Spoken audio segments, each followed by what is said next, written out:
know something I don't know. I'd like to call to order the August 21st 2018 regular formal meeting of the Iowa City Council. Roll call, please. Cole. Here. Mims. Here. Sully. Here. Taylor. Here. Thomas. Here. Throgmorton. Here. Welcome to all of you on this, I don't know, mostly cloudy but pretty decent August day. It's a real pleasure to have you here with us, especially given the fact that it's the second day of classes at the University of Iowa and our K through 12 school system, right? So anyhow, welcome to your City Hall. First item on the agenda is proclamation, so I have one proclamation to read. Whereas a library card is a crucial school supply and one of the most important cards in everyone's wallet, and whereas libraries play a vital role in the continued development of a community by empowering all people to pursue their interests, discover their passions, and achieve their highest potentials as learners and citizens, and whereas the Iowa City Public Library connects people to information essential for daily living and offers everyone opportunities for enjoyment and personal growth while promoting equity through digital technology and information equally accessible to all. And whereas the Iowa City Public Library connects people to information essential for daily living and offers them opportunities for enjoyment and personal growth. And whereas librarians bring communities together by creating welcoming and inclusive spaces for people of all backgrounds to be together. And whereas libraries are constantly transforming and expanding their services to meet the needs of the communities they serve. Now, therefore, I, James A. Throgmorton, Mayor of Iowa City, proclaim September to be Library Card Sign-Up Month in Iowa City and encourage everyone to sign up for their own library card today. Mine's in my wallet. So is there anyone here to accept this proclamation, like Susan or, oh, please come on up. Good evening.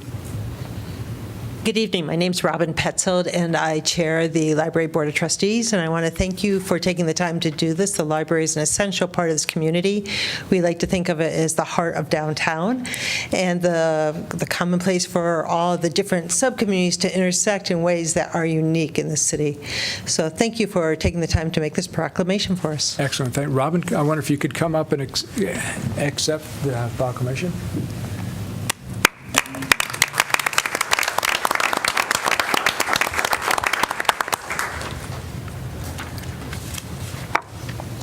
All right, item, this looks different now, right? So do I read, I just say a motion to accept the consent calendar or whatever, item 3, what item is it? Item 3, 4, 5, what? No, it goes through item 8. So do I read each of those items separately? Okay, so, No, it's still well, I just need to know how to read this, actually. All right, so the next will be items 3 through 8. Our consent calendar. Yeah, so could I have a consider adoption of the consent calendar as presented or amended, and that's items 3 through 8. So moved. Okay. Second. Moved by Mem, seconded by Cole. Discussion. I think there's someone in the audience who would like to make a comment about item 8M, establishment of no parking anytime zone on Arbery Drive. Yeah, please state your name and keep your comments to not more than 5 minutes. Sure.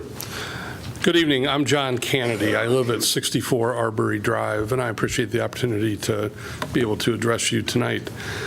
We've lived in that house for 28 years, and currently there's parking on both sides of the street. There have not been, to the best of my knowledge, over that period of time, any instances where emergency vehicles were unable to access that street. It's a U-shaped street that comes off of Sunset in that area, so there's access from both directions. I think, I understand that the fire department's been involved with this, and I understand there's other opinions, but I think when you look at safety of that neighborhood, besides the safety of emergency vehicles, there's safety of the residents there as well. And given the number of cars that park currently on both sides of the street, if it goes to one side or the other, independent of which side, there'll be cars there continuously. So there will be continuously cars that I don't know parked on the curb in front of my house, 20 feet from my ground floor windows, 20 feet from my front door, 20 feet from when my wife steps out to run. And, in this environment that's here now, I think that's a very scary situation. And I hope that the council would reconsider that. If the issue is football parking, we can deal with it on those specific instances, but I think to change the parking like that really changes the appearance and the safety profile of that street, and I hope that that amendment does not go through. So thank you very much. And my wife would like to speak as well. Sure. Please state your name. My name is Lori Kennedy. I lived with my husband there since 1990, and I echo his concerns. It will be scary to have cars on just one side of the street, as far as I'm concerned. In addition, in talking to staff, and I want to thank staff, Kent has been great to talk to us. We've invited people to come over and look at this particular situation. Arbery Drive is, as John stated, a horseshoe. It's adjacent to Sunset, which is a downhill street. Iowa City is a bicycle-friendly community, and we've got bicycles, people like me that walk, jog, and run. We take our kids walking to Horn, or we walk them to Northwest Junior High bus stop, or we take them to West High. It's not going to be safe, in my opinion, to have Arbery Drive, both Arbery Drives, the horseshoe, adjacent to Sunset, and have parking on one side of the street because of visibility with walkers, joggers, runners, and kids. So I would like you to reconsider this and think about it. Thank you. Thank you. Thank you. I have some item. I want to comment on them. Well, maybe we should figure out what we want to do here. We could pull this item for for separate consideration, right? Or simply keep it in the consent calendar and vote on the consent calendar as a whole. I wonder if any one of you would want to make a motion for pulling it for separate consideration? You don't have to make a motion. Anybody can pull it off. Okay. Are there? Yes. I would agree to Okay, pull it. so we'll pull this for separate, well, not for separate. We're going to have to vote on it separately, though, right? Yeah. Okay, so we're going to vote separately on item 8M after we go through the rest of the consent calendar. Yeah. Yeah? Okay. So, Maj, you wanted to say something? Yes, I want to comment on item number 8A. For the, yes. Hey. 8A, Hey, thank you. bus shelter on Muscatine and First Avenue. And I just recommend that the staff follow up and consider, Mary's recommendation seriously, because this is important. And number 8D, concern about policy that seem to affect people, for the vehicle impounded fees increased $25 a day. And I think this is really hard for the low-income families who get their check, like they live on check by check. Say if my check will come after my car is pounded today, and my check will come after 2 weeks from now, will increase on me. It's going to be hard on low-income people to do so, especially the people who don't have money in the bank, so they can go and pay it immediately. I really recommend that, to refer this to the Human Rights Commission and the CBRP for advice and recommendation on that. And also, the last one is 8J, which is apartment downtown. Also, I recommend that, this apartment to be inspected. So we can, because they complain about the condition of the apartment. That's it. Thanks. Okay. Pauline? I had a quick question, maybe Jeff can answer this, on 8A also, Mary Gravitt, as she had talked to us over the years about the need for shelters. We had approved increase in budget, our budget for shelters. Did any of those that she mentioned, I don't remember any specific locations being indicated, but will any of the money go to some of those? I believe some, not all, but I don't have that answer right now. We can report back and certainly let you know where those new bus shelters will be deployed. The ones that you authorized in the budget are a combination of replacement shelters and new shelters. And I know we have several of the locations identified. I'm not exactly sure about all the ones she mentions. And also in correspondence, item 8L from the resident regarding 101 Lusk Avenue. I know that was certainly a sore topic for quite some time, and I wondered if the staff had followed up with the contractor on some of those issues that those neighbors have been through enough anguish already over that project, and was there some follow-up Yes, with the we did. contractors on that? Yes, we did. Okay, very good. Any further discussion? There were one other, 6G, the Willow Creek Park improvements. I was just wanted to comment that I was glad to see that in there it said that at least part of the playground will be poured in rubber matter, which I thought was we had talked about that, and I think it's very important. And then I did have a question for the counselors that attended the party in the park, which was at Willow Creek, and wondered if any of the attendees had talked about the park improvements at all or mentioned it. Not with me when we were there for the listening post. Parks had their own They had their own. kind of listening post. Oh, separate from- They were were you- oh, they- developing, okay. for developing the park improvements. Okay. You were preempted. And then 2 shows. I would be remiss if I didn't talk about 6H, and although I'm all for the improvements to Lower City Park Adventure Playground, but I continue to get almost on a daily basis comments, emails, and phone calls about the train, et cetera, being removed from the park. And I myself saw it as a great way for kids to improve their imagination, that they're riding a train or they're riding a horse on the carousel. So I was hoping that maybe at a work session or something, we could investigate ways of at least retaining the train. Obviously, it might have to be a newer train, but having it in the budget to do that, because, the inclusive play area, that's great, and having an adventure and inclusive play area, that's wonderful. But I think the children have always loved the train and the carousel, and like I said, it sparked their imagination, and I would like to see that continue somehow. That's all. Yeah. But our plan is to sell the equipment in about 30, 45 days. So if the council wants to have that discussion, we need to know. Otherwise, we'll need to put that on hold. And we know from prior discussion that the downtime for that train has been significant, and it's been very costly to try to keep maintaining it and repairing it and so on. So therein lies the challenge. We can't just keep maintaining it the way it is now.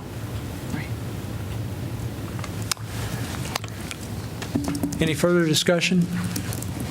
To follow up on Mazahir's request for 8D, that strikes me as a reasonable proposal to kick it out to the Human Rights Commission for further investigation.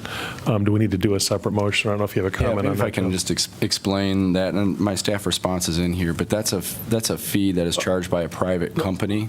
It's not one that is defined in city code. So the situation we're talking about is when the police have to impound a car. They have to have if there's some violation with the vehicle, the car needs to be towed. We have a contract with a local towing company. In that contract, it specifies what rates they can charge. And this is one of the rates that they can charge. A daily fee for maintaining a vehicle is pretty standard in the industry. Now, when the contract comes back up in 2020 and we're working with local wrecking companies or towing companies, we can try to suggest and demand through our contract that there's no storage fee. But that, again, that's a pretty typical fee for towing companies. So if they could, I would just it would probably just increase their towing cost to cover And I understand that, and I'm not even saying what proposal that I would adopt, and I understand there's a private contract, but I think in terms of starting that process now, so that when they do come up in 2020, we can sort of have some of the heavy lifting done. I mean, so I think it's a good idea. Maybe the Human Rights Commission will come back and say we don't want to do anything with it, but I don't know if we need a separate proposal on that, or, to me, that strikes me as reasonable. I'm comfortable with asking for advice from the Human Rights Commission, but I don't know that that's going to alter our behavior, at least not in the short run. Yeah, I understand that. You know, For the long run, we might get. I'd like to say, for the benefit of the audience here, normally we don't have detailed discussions about correspondence that appears in our formal packet. We don't do that here. We usually discuss those kinds of things in our work session, which just ended. But we spent about an hour discussing disproportionality in traffic stops, searches, and arrests, because we thought that was a very important topic to be looking at carefully, and we did not have time to have this kind of discussion. So it's not normal for us to go into detail like this about specific items on the consent calendar during our formal meeting. All right, I think we have a motion on the floor. And any further discussion about the Can I motion? just get clarified? You want us to take that issue to the Human Rights Commission? Am I seeing? Okay. I do. No further discussion. Roll call, please. Cole? Yes. Mims? Yes. Salee? Yes. Taylor? Yes. Thomas? Yes. Throgmorton? Yes, motion carries 6-0. So item 8M, establishment of no parking anytime. This is, is it an ordinance or resolution? It's a resolution. It's a correspondence, just an update. Staff has to update council on our plans for this purpose so that you can intervene, but it's All not right. So, a resolution. Yeah, so I don't have a specific label. So it's just an update on Just a this. motion. So it's a motion to establish a no parking anytime parking prohibition on one side of Arbery Drive. Actually, It's it's not not, a motion, it's yeah. almost just an acceptance of Correspondence, of right? that correspondence. Yeah. But I think that if you want to give staff some different direction, then I think that direction just needs to be given. Right. Well, this is one I haven't encountered before, so it's not entirely clear how to say it. So So staff is telling Yeah. you that they are going to establish a no parking anytime, a parking prohibition on one side of Arbery Drive. right. So could I have we already have this, I guess, a motion to accept correspondence concerning Sure. establishing a no parking anytime parking prohibition on one side of Arbery Drive. That, all right. And did we already have a motion and a second on that? No. All right, could someone move by Second. Mims, seconded by who? Me, Cole. Cole. Discussion? I assume there was a survey of residents, right, about whether or not how they would respond to the idea of establishing this no parking prohibition. Can you recall what the results of that survey were, or is there one of our staff members out there who could do that? Kent is out there, I see. Thank you. Yeah, good evening, Kent Ralston, Transportation Planner. Yeah, so just a quick history on this. Several months back, I received a concern from a resident on Arbery Drive concerned with on-street parking generally and the safety of on-street parking, and in particular with the pending football games that will be starting and football game day parking. About a month later, staff went out, investigated the issue, found the street to be 25 feet wide. And as is customary when we do that, I typically call the fire chief and discuss emergency access issues with him when there's parking currently allowed on both sides of the street because it's 25 feet wide. The fire chief indicated that he had concerns with that. By way of background, our current zoning code for subdivisions would prohibit parking to one side of the street if less than 28 feet wide. So this development was built, 20, 30 years ago, but that is what usually tips me off to calling the fire chief. There was no formal survey provided to the neighborhood, but a letter was provided to the neighborhood asking for correspondence, which is included in the packet, and then there are several folks here tonight, the Kennedys, to talk with respect to this item. So it's customary for us to survey the neighborhood if there's not an emergency response concern. In this case, there is. Ken, have you explored the concept of staggered parking? I know in San Francisco, that's a concept that's used. Have you explored that, and is that feasible? Yeah, I'm very familiar with it. We don't typically do it in Iowa City for a few reasons. One is for other city services, plowing, garbage collection, and those sorts of things that create some issues. The other issue is just the fact of, again, public safety. And I can't say that it's less safe to do that, but you certainly have a staggered issue where you may end up with side swipes and that sort of thing occurring. So we typically don't do that. You certainly could. In this case, unfortunately, even staggering the parking, I don't think that would reduce speeds, for instance, but in this case, it's really not a speeding issue I think that folks are objecting to. It's just the fact that you're doubling up whatever parking is currently on street onto one side of the street. We did 3 different observations, 3 different occasions, one in the morning, one during the day, and one in the evening. And we found, I think, of the 28 or 9 homes that face Arbery Drive, there was at most 8 vehicles on the street. So I don't think doubling that up onto one side of the street will make a big impact in terms of the transportation, at least. Okay. Any questions for Kent? Thank you, Kent. Council discussion? Basic question is, do we want to just accept the correspondence, or do we want to give the staff some different direction? I personally would just accept the correspondence. I don't want to be telling the staff how to do this particular type of work at all. It's not, I have no expertise in doing that kind of thing, and I want to defer to the staff's judgment about it. It's a technical matter. I certainly wouldn't question the staff's decision, but what I do have concerns about is, in other words, singling out this street in particular. I mean, there are many streets. There's Estrin, where football parking or some other events parking, people park up and down that street, and there wasn't added a no parking corner to here by the stop sign area, which helped a little bit, but it's still very dangerous with the cars parked on either sides of the street. And a lot on the west side, particularly on the football days, many of the streets, there's cars. And I would just think or hope that some of these ones, as you mentioned, most of those homes in that neighborhood, and I live in that neighborhood, are over 30 years old. And so the streets, couldn't they be grandfathered in? And my question would be, was there a safety concern? Was there a time? Why did this person single that street out and say, have concerns? Did the fire or police have some difficulty getting to that street?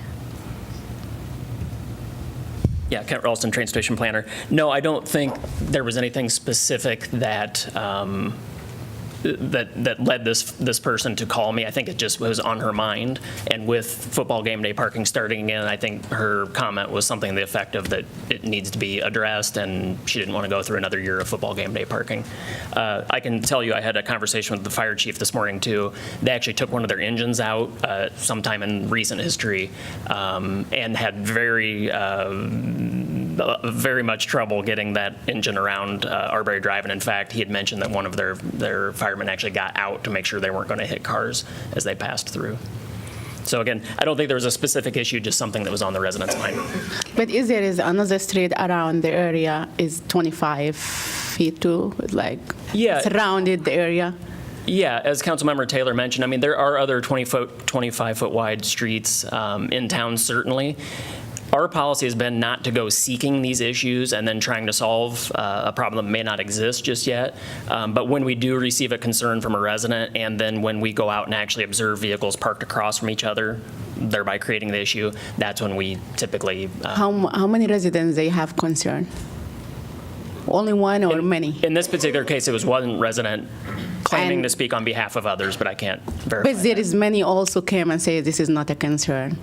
And another street surrounded, they never came and say this is a concern. No. I think wherever you are not doing it for this street, don't do it for the other. Or you do all the street together, or don't do anyone. Right, and we could do that at council's direction. It may just be. That's my opinion on this. It may be Yeah. looking for a solution to a problem that may not exist, but Well, I certainly wouldn't want to wake up, my position is I won't want to wake up one morning and read about a fire that occurred and having one of our fire trucks not being able to access that street. I mean, that's an absolute nightmare scenario, and I don't want to wait until that happens. So I do not like changing streets. I think residents get used to that sort of feel. So I hear the Kennedy's concerns. I think they're totally reasonable. But that's my position on that. So maybe, as Mazahir says, maybe we do need to sort of audit this because that is a safety concern. And I think we do need to look at that potentially, but that'd be a separate matter. I would agree with him, but you have to look to all the street, If you want to do it to all the street, but you cannot just do. I understand safety is important and we have to do, but when we do something, we do for all of them. yeah, and we certainly could, at the council's direction. Not all streets are created equal, even if they're 25 feet wide. You have to remember, for instance, there's grid street patterns where and the fire chief can talk more to this, but where they have an easier way to access homes and multiple points of access. In this case, it's a loop street, and if you're at the end of the loop street, you don't have a lot of access points. Sure. Is there any interest in, on the part of the council in having a work session discussion focusing on sort of the general question of whether all streets kind of like this should have a common policy? I mean, there's a better way to express it than I just did, but I think my meaning is clear. I think it's worth a conversation, especially because of the public safety ramifications. But we should postpone everything until we have that conversation. Don't do anything for this single street until we come up with something. I think if somebody has brought this forward and staff and fire chief have gone out and looked at this and determined that there is a safety issue, then I think we should move forward with this street at this time. I do too. I just want to know if there's, I mean, maybe others disagree, but if, then beyond the particular question, there's this general question, do we want to open up whether or not we should have a common policy for all streets that are kind of like this one? I don't think it rises to the level of needing to dedicate a work session discussion on it. There are lots of things on our table. We have a lot to do. In fact, tonight we have a lot to do, and I'd kind of like to do it. I would agree. I think we can look at these, as they come forward. If people in the neighborhoods are feeling that there are enough cars parked on those streets and parking opposite each other that they feel that there's a safety concern, then I think we can, address it at that time. I just quickly, and I know we're sort of lagging behind where I think we should be with this meeting, that I had raised with staff the concept of alternating with a transition between the alternation of parking on both sides of the street, which I think, from what I have seen and observed, has certain advantages in terms of trying to balance the parking between both sides, and on those streets where speeding may be an issue, providing a lane realignment at that transition, which could have a calming effect on the traffic. So there may be, maybe not necessarily on this street, but on other streets where using that strategy may be a traffic calming option.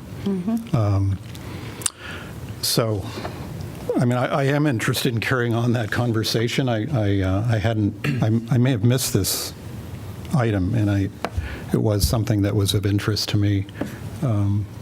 Let me suggest this. If anyone, John, you or Maz or Rockne, wants to put this on the work session, pending list of work session topics, please bring that up when we get back into our work session later on tonight, and make sure that comes up, and then we'll see if there's sufficient support for doing that. Okay? Yes. Yeah, all right. So we have a motion on the floor. The motion is to accept correspondence, and we need a roll call on this? No, just all in favor. All in favor, say aye. Aye. Opposed? Motion carries. Thank you. Item 9, community comment. Anyone who would like to address us on any topic that is not on the formal meeting agenda should feel free to come up and speak to us. Please state your name and take not more than 5 minutes to address your topic.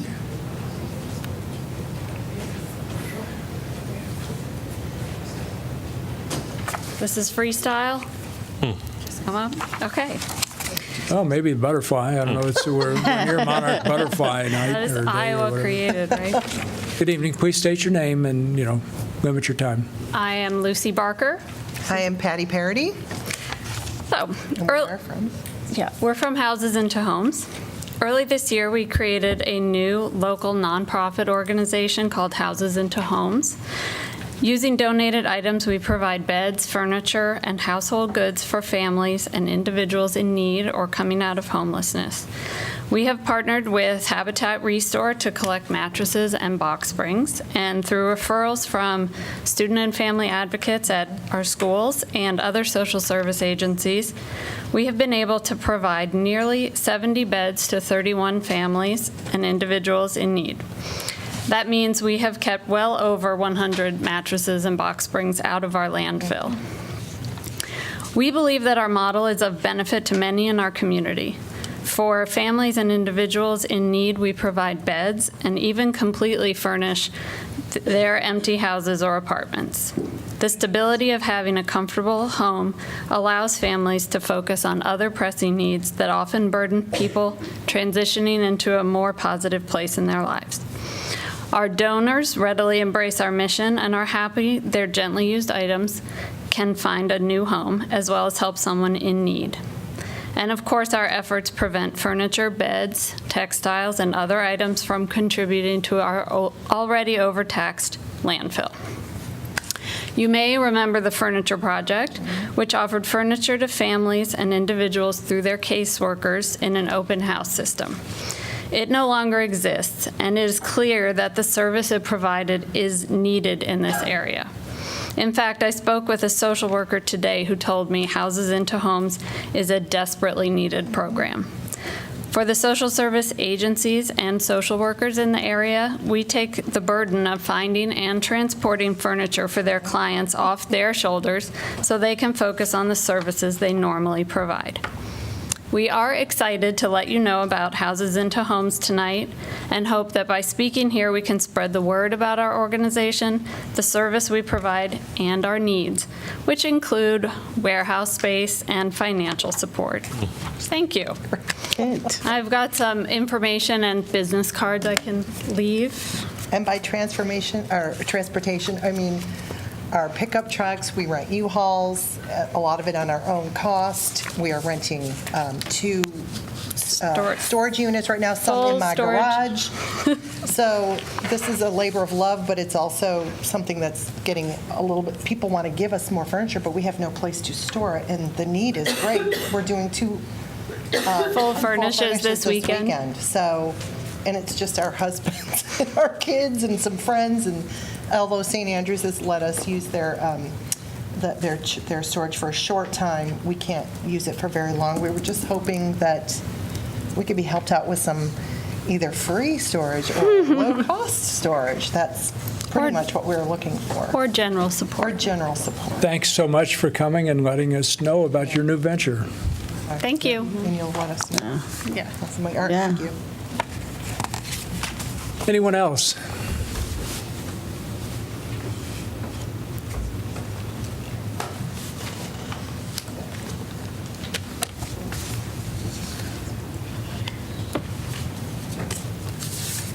Okay, seeing no one else, I'm going to turn to item 10, planning and zoning matters.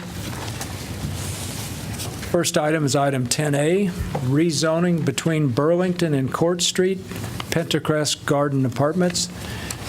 This is an ordinance conditionally rezoning approximately 3.41 acres from high-density multifamily residential, RM44 zone, to riverfront crossings, South Downtown Subdistrict, RFC SD zone, located at 12 East Court Street. I'm going to open the public hearing. Would anybody like to address this topic?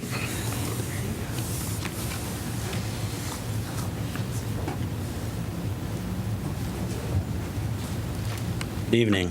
Howdy. Hi. Rob Decker, project manager for the 12 East Court Street, otherwise known as Penncrest Garden Apartments project. Real quick tonight, just wanted to be here again. Thanks for the dialogue and the discussion to date. We've appreciated it as much as you guys have. I think these types of dialogues are good for the community and good for all of us to have for virtually any type of project, but especially really large ones. We've heard you and tried to provide some supplemental information, as I'm sure you're aware, at many of the previous council meetings, and tried to answer many of the questions you've had. Some of those aren't answerable, but we've tried to get you what answers we can. And in that vein, at the last meeting, Jeff suggested, and there was kind of a discussion at the end about the conditional zoning agreement and amending that. One had already been signed, as you all know, and amending that. The mayor had suggested I would call it 4 items, 3.5 items, but whatever we want to call it, 3.5, 4 items. And in that vein, had some good discussions with city staff, city attorney, fine-tuning that, but really keeping it in the spirit of everything, really keeping it in that spirit pretty much the same, in my opinion, fine-tuning some language as you'd expect, but I think you'll see that those items are there. And so, and that was signed earlier this week, so that's really all I had to say. Pretty short and sweet tonight. Thanks, Rob. Sure. Nice to see you. Thanks. Anyone else? Hi, Bill. Hey, hi. Bill Gerhard, Iowa City resident, president of Iowa State Building Trades. I was at the last meeting when we talked about the Penncrest Garden. I just want to say that after the meeting, I had an opportunity to talk with Rob and Jeff Clark and tell them my concerns that we don't have an issue or a situation like we did at the Rise. And I'm glad I did. They're open to further discussion. I look forward to meeting with them and getting into more of the details. But so I hope this passes and we can start building stuff. Thank you. Thank you, Bill. Anyone else?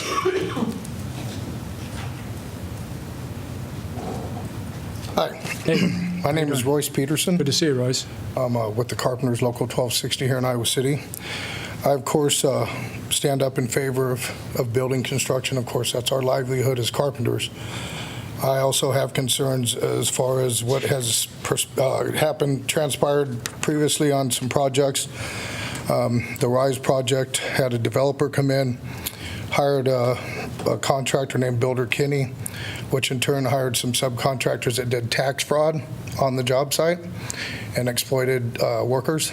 And that is a major concern to us. We want to make sure that these type of projects go up treating their workers fairly and creating sustainable jobs for the people in the community. So, but I definitely stand in favor of this rezoning. Thanks, Horace. Good to see you. Anyone else?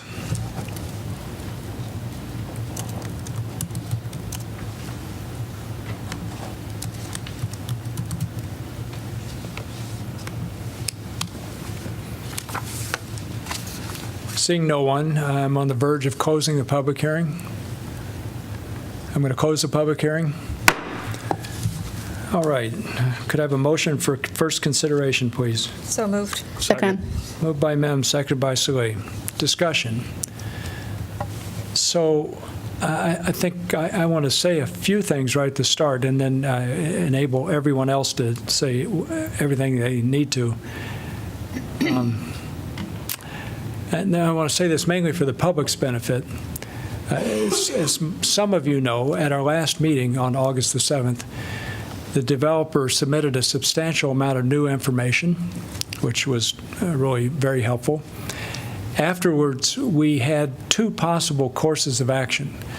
The first was to continue the public hearing and defer first consideration to tonight. And that was to give us time to maybe work out some negotiated set of new conditions for the rezoning. Or second, to vote on the motion to approve the proposed rezoning. During discussion of the first possible course deferral, I read what Rob just referred to as 3.5 conditions, which we then had a subsequent discussion about on the council.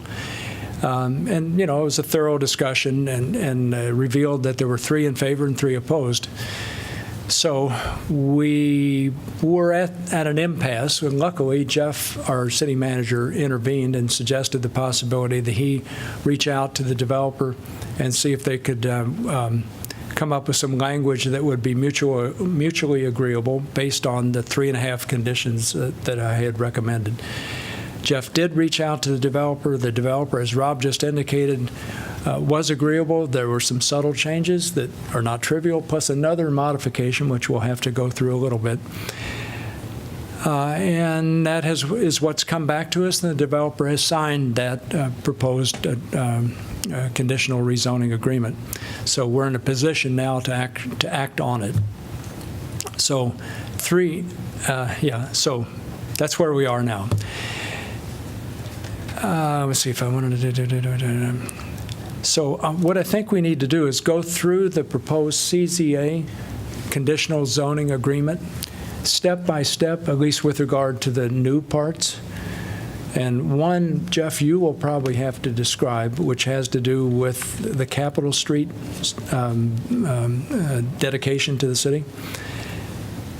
And so we'll give each council member will have a chance to comment on if they need to, on the proposed language of the CZA, of the amended CZA. Does that sound reasonable to all of you? Mm-hmm. Yeah. Okay. So Jeff, would you please describe that part? You want me to go through the 4 new ones, or just the Capitol Street one? Well, you could probably read each of them, but read the first one about Capitol Street, and then we'll see if there's any discussion the council needs to have about that, and then go to the next one, then go to the next one, Okay. Yeah. So the memo gives you a summary of that. So if you're looking at the memo, it's the second page of the memo under the subheading revised condition. As we started talking about the CZA, the applicant noticed the language, which is fairly standard language for us, on the timing of the dedication of right-of-way. So typically when we are having property owner dedicate right-of-way to us, we require that at the time of building permit. In most cases, it's a small sliver of right-of-way, and it's probably a modest size project. This is a very significant project that is likely to be done over the course of many years. It could be phased, as it's been presented with four towers, it could be phased over 4 years or 3 years. And without getting into the design yet, the applicant doesn't really know how that phasing is going to come together. They wanted to preserve some of the ability to use the future Capitol Street right-of-way for staging, or possibly maintaining one of the existing buildings that they have there as a rental, as it is now, while they're building the first phase. We don't know what that's going to look like because they haven't got into that design yet, but what we tried to do in the conditional zoning agreement is build in some flexibility on the timing of the dedication and then the improvement of the Capitol Street right-of-way. So instead of just having it at the time of building permit, which would mean before they pull that first permit, they have to give us that huge right-of-way right through the middle of the property, we said that we would base our decision on a phasing plan that they would submit, and that phasing plan would have to be submitted before the time of permitting. We don't know what that phasing plan will say, so we wanted to make sure that there was an end date in which they had to give us that right-of-way or dedicate that right-of-way to us. So we said 36 months after the issuance of the initial building permit is when the right-of-way has to be dedicated. So within 3 years of the time when we issue that first building permit, they have to dedicate that right-of-way to us. We may require it sooner, depending on their phasing plan, but no more than 36 months. And then after the time it's dedicated, no more than 24 months to actually construct the improvements that we approve for that Capitol Street design. So in the most significant scenario, you'd be looking at the time of building permit, 36 months to have it dedicated and another 24 months to have it actually constructed to our specifications that we agree to. Does that make sense? Yeah. So are there any questions about our reactions to that proposal? Jeff, when would the property tax revenue likely come online in terms of when the city would actually start receiving revenue from the project, assuming it's approved? You know, a project like this, I mean, if the rezoning's approved this fall, they'll probably have another leasing period, if not 2 leasing periods, and then if it's of the scale that the developer's certainly looking for, you're talking 2-year construction project on a scale like that. So from today, 5 years at best, probably 6. In terms of when we'd actually start receiving the revenue? Okay. I'd say the proposed condition makes complete sense. I don't feel or sense any objection to that at all. I would like to observe that we have received some other correspondence from other people, not developers, but other people in the city, expressing concern about the uncertainty about demand for student housing in structures of this type in the future that would be related to possible changes in student enrollment at the University of Iowa, and all the other multifamily units that have been coming online, and the effect on vacancy rates and all that kind of stuff. And I would say that given all the information alluded to in those letters and information I'm aware of anyhow from being in this position for quite a while, is that if I were a developer, I'd be paying close attention to risk and uncertainty about the future demand for student housing in these kinds of facilities, and uncertainty about the market and so on. I'm not saying I know anything about the future. I just am conscious that there is some risk and some uncertainty associated with that. And I would think any good developer, as our developer here is, would be very conscious of those kinds of things. And that would be, in my view, if I were the developer, would be a good rationale for phasing the project in over time. Yeah, which makes me think, yeah, this is a good idea to have the condition that you just articulated. Okay, I think we're okay with that condition, right? Kind of along the lines with Rockney's tax revenue question, there was some discussion about fee in lieu of, and particularly for like affordable housing. Would that also be true, that it would perhaps be 5 or 6 years down the line before we would see that if they opted for the fee in lieu of? Well, they have to have an executed affordable housing agreement with us at the time the first building permit is pulled, and then it's a matter of occupancy. If they're going to provide on site, and I think the applicant at this point thinks that they will provide on site.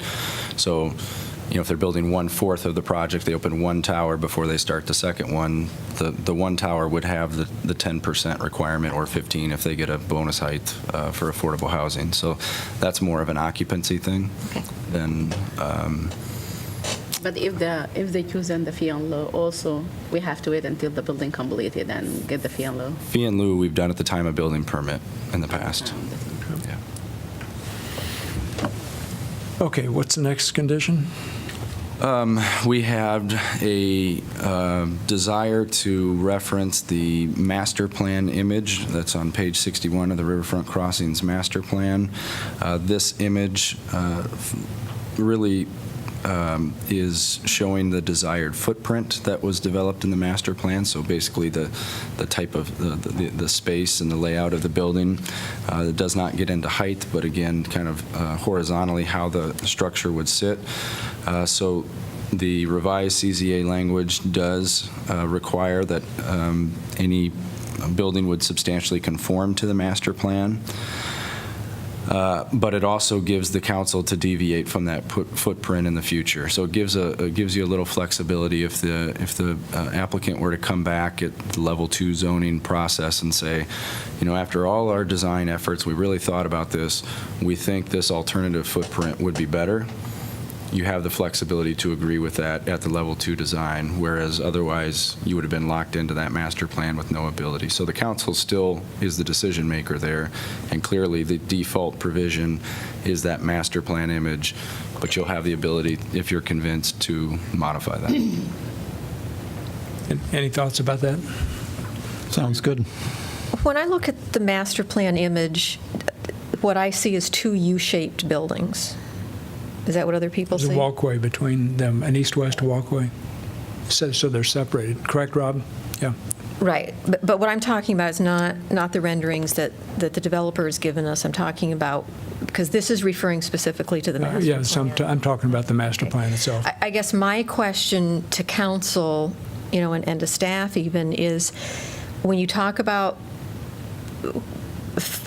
basically complying with that, are you saying that these need to be U-shaped buildings?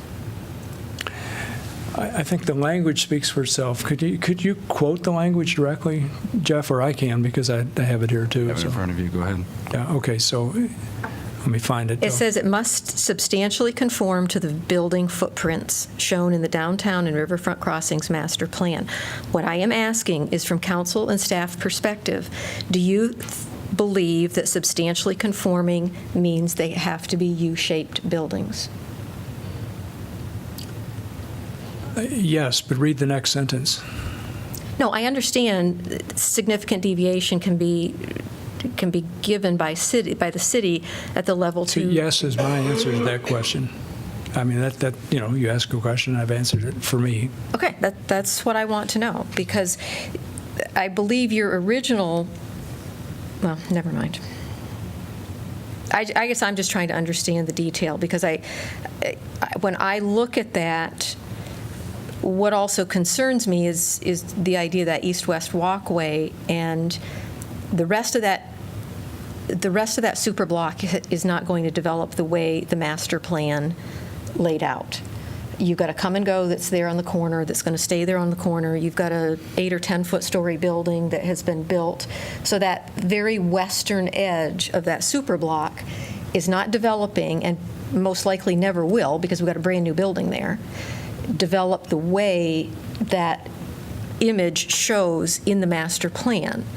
So I guess I'm not sure that, I'm going to vote for this because it's taken us 3 months to get here as it is, but the idea of having to comply with an image that is part of an image that isn't even going to be the same seems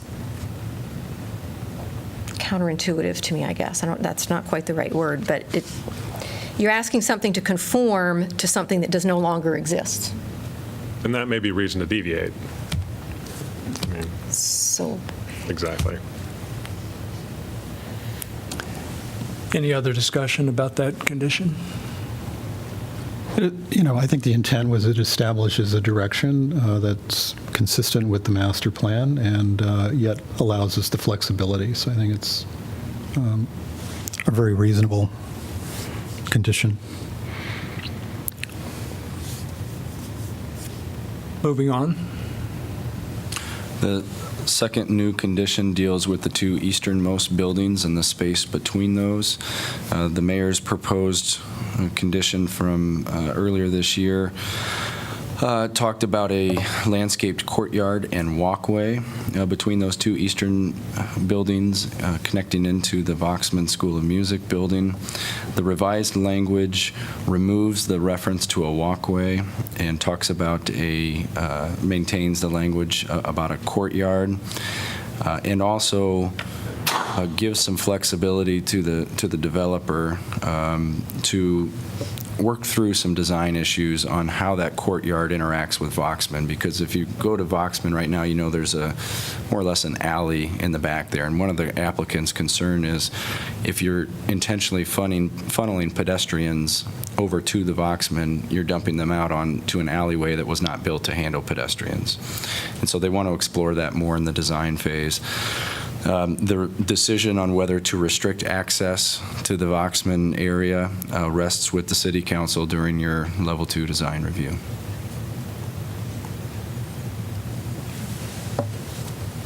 Any discussion about that item?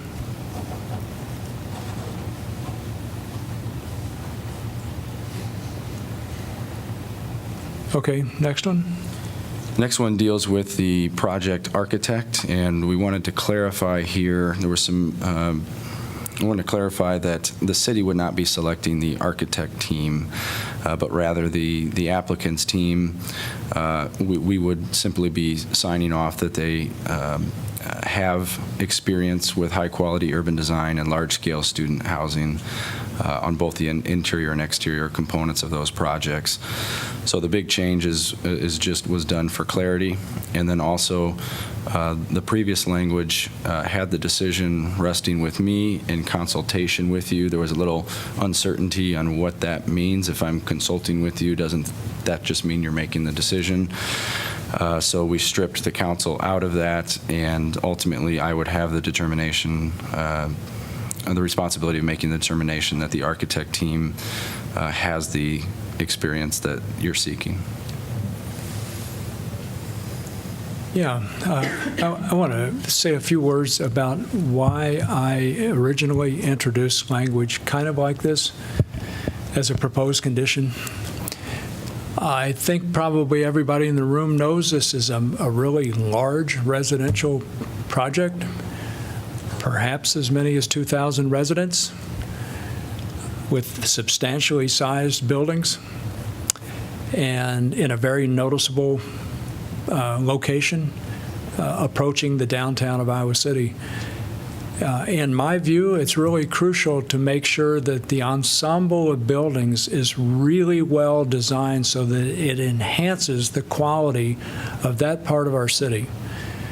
I have utmost respect for Rob and others on the development team, but I'm not sure that they have the full body of experience that is called for here, and that's why I suggested language about having an architect team that would include some urban design expertise. Also, the expectation is that virtually all the residents would be students at the University of Iowa. The expectation is that the developer will ask for a height bonus in order to in response to the fact that they will be providing housing in this location for University of Iowa students. Therefore, I believe it is absolutely crucial that the quality of interior design be appropriate, be of such a quality to ensure that the residents will be able to mature safely and thrive academically to the degree that that can be shaped by physical design of the interior of the building. Therefore, I thought it was important to have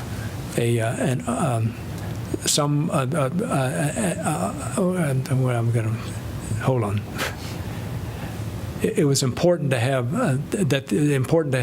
to ensure that the architect team included someone or some firm that had experience in designing large-scale student housing and/or residence halls, both in terms of the interior and the exterior. So, because of how important that site is and because of who will be living there. So that was my idea. I hope I've been clear. Any further discussion about that condition? Okay, there's one more. The fourth one just cites an existing part of city code dealing with any request for building height. The code language is reiterated in the conditional zoning agreement. It reads, demonstrate excellence in building and site design, use high-quality building materials, and be designed in a manner that contributes to the quality and character of the neighborhood. We spoke about this and its existing code language. I think there was a feeling that if it's existing code language, it doesn't do any harm to put it in the conditional zoning agreement, so the applicant was fine with leaving that unchanged. Okay, any discussion about that condition? I would just comment that I think we want to be careful about starting to put code language in conditional zoning agreements. I think doing that kind of redundancy just opens up the opportunity for errors, and if the code's there, that they've got to follow the code no matter what. So I don't think it adds anything to the CZA. Well, you know, before I've heard many people say that the master plan is only merely aspirational. This is code. This isn't master plan. Well, that language, that comes from code. That's code. Comes from the code? Building. Yeah, it's from I'm sorry. Riverfront Crossings I'm wrong. code. Excuse me. My bad. Okay, I think if there's no further discussion about that, I think there's one other thing to clarify for the public's benefit, and that is what we're doing tonight is voting on the proposed rezoning, which simply permits the developer to build structures up to the height of possibly as much as 8 stories, based on the code language contained in the Riverfront Crossings form-based code, right? Correct. If the developer wants to build to higher, if the developer wants to build higher buildings, the developer has to basically apply. We have a process set up for that, and we will go through that process, and that will take some time. But that is a process that is ahead of us. It's not one we're voting on tonight. Right? We're clear about that? Okay, any further discussion? In general, about? About the proposed rezoning, yeah. I think initially we heard a lot of speculations, and I'm just saying totally that there's speculations about that the building this and building it large will eventually lower rents and draw students out of the neighborhood homes. And I think that's purely speculation. We can't say that for a fact. That would be wonderful if it could. It has been mentioned in the developer's plans that it would be quality student living, which is great, because I know in our correspondence today, item 8J, we saw some very startling photos of apartment conditions in some apartments downtown. Granted, they're older apartments, so the newer ones wouldn't be like that. But this is what some of the students are having to live in, these kinds of conditions. So I would encourage them to be high quality, and I think the architect would be helpful with that. I would also encourage them, we haven't talked about this much, and there wasn't much information in here about them being energy efficient. We've talked about that a lot, and with our sustainability plan, I think do what you can to assure that they're energy efficient. I think the underground parking that was mentioned is a great start, because I'll be first one to agree now. There's too much concrete there. The parking, exterior parking, there's a lot of that, and I think permeable parking or the underground parking is good. I didn't feel that the mayor's conditions were too out of line to request, so I'm happy to see that the developer has agreed to some of these conditions, and that's a good thing. The other thing is the height. I would also encourage the developers to keep in mind a reasonable building scale, and particularly in relationship between other buildings, so that it doesn't totally visually dominate our cityscape and other buildings in the vicinity. I think somewhere it was written compatible with the character of the district, which I think would be good. And on that note, no, I am not totally against tall buildings. I love tall buildings. I was in I think it's called Willis Towers now, it was the Sears Tower in Chicago, and actually went out to the top floor out in the little glass thing that overlooks the city, and it was quite an experience, an awesome experience. And so I love tall buildings, but I think there's a place for them, and should be reasonable, especially in Iowa City. That's all. I just want to talk about, I know that we are approving only the 8th floor and we are only doing the rezoning, but we are doing also the affordable housing section on this. And the only thing that I know that is this going to entitle to 10%, if I'm right, of affordable housing. But to me, I still want to talk about affordable housing in that area. It will be affordable for who? That's the question. And 10 years is not enough. Like, in a matter of it would run really fast, and we are not having any more affordable housing there. I know by the code we cannot ask the developer to give out fuel law or anything. We just have to meet the requirement of the 10% affordable housing inside, or maybe he can choose to do the fuel law. I like this, project because the percentage of the affordable housing will be great, but I'm going to ask again, those apartments will be affordable to who? And I just want the developer to keep in mind the fuel law will be great, and so we can build affordable housing somewhere else where it's going to last forever, not only 10 years. In addition to what Maz said, I wanted to point that out, that I wish that developers would spend just as much attention on providing more lower-income housing in the area as they have done to providing the apartment complexes, the multifamily complexes in the area, because there's a big need for that, and I'd like to see them do more of that. It's interesting you mentioned that, Pauline. I'll comment on this project, but first I'm going to comment on that. I just had an email yesterday from a property owner downtown asking about tax levies, because on one piece of property downtown, which is used for business, they are paying $60,000 a year in property taxes. So when you talk about asking developers to build more affordable housing downtown, I would suggest that you sit down and talk to them about what it costs and how you expect them to make any money doing it, because it's not possible. It is absolutely not possible for a private developer to build affordable housing downtown because the land is so expensive. In order to get affordable housing downtown, you have to have public subsidies. That's the only way it's going to happen. So I actually disagree with the two of you on the fee in lieu of, because at least for part of it, because I think we need to have it down there. I'm interested to hear staff's comments and recommendations.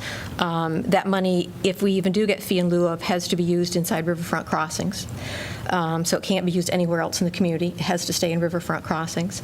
So I think the potential to have some of it in these buildings may make sense, but again, I'm interested to hear some input from staff as this project gets further along. In reference to the project itself, anybody who's been following this for the past few months knows that I've been in support of it. I've been in support of the rezoning since our first, when we first opened the public hearing back in May, I think May 15th. Jim talked about we have another process to go through. And that second process is why I have been rather frustrated over the last 3 months, because we have spent a lot of time talking about situations for a 15-story building when what we're voting on for tonight for the first reading is only for buildings that can be up to 8 stories. There is certainly a lot of negotiation to be done between now and the approval, potential approval of stories above the 8 that will be their right by rezoning. I think a 3-month delay was unnecessary. Do I agree that we needed some more information than what we had at that very first meeting? Yes. But there certainly was ample opportunity to get that through the process. A suggestion was made that this 3-month delay hasn't delayed the contractor, developer at all, because they have these other steps to go through. I would also suggest that anybody that suggests that hasn't done development, because they don't understand the sequential nature of the various processes that have to occur. So I think a developer losing 3 months, or if you want to say, oh well, you're going to have some delays, maybe they lost 2, that still starts becoming significant when you have deadlines in terms of when do you start to decide if you're going to rent these apartments that currently exist for another year, which means you lose another season in terms of the start of the redevelopment. So I'm very, very pleased to see that we finally are going to get a vote on this after 3 months, and I certainly hope that we will condense the second and third readings as we basically agreed to at our last meeting. I would like to comment, and in doing so, elaborate a little bit just in terms of my views on height, and I've sort of held off on that because we hadn't really come to this conclusion of this first formal reading. I think too often the question of height is sort of framed in terms of a false dichotomy. You're either for height or you're against it. I certainly feel there are some people that always seem to support tall buildings, and there are certain people that just don't like them, period. But to me, that's the wrong question. I think we need to really apply a more more contextual analysis when we're thinking about height. And I think, to me, we have to look at where the tall buildings are located. I have concerns if we were to put a project of this magnitude in our downtown. I would have concerns if we were looking at that level of magnitude, to the extent that we had control over it and we had that policy choice. The other issue with height, of course, is they are extremely expensive buildings to build. And so by definition, that does involve questions of potential public subsidies. And while we don't know all of the information at this point, it's my understanding that this is not going to require any public subsidy, which I think is extraordinarily important, that we have this sort of private development. We're going to get this economic growth, and the taxpayer is not going to be on the hook for one penny. And I think we need to celebrate that, and we cannot take that for granted. The third thing is why are we doing the height? And in this particular case, in order to get to the second stage, we have a transfer of development right potential, one from, I think, Tate Arms.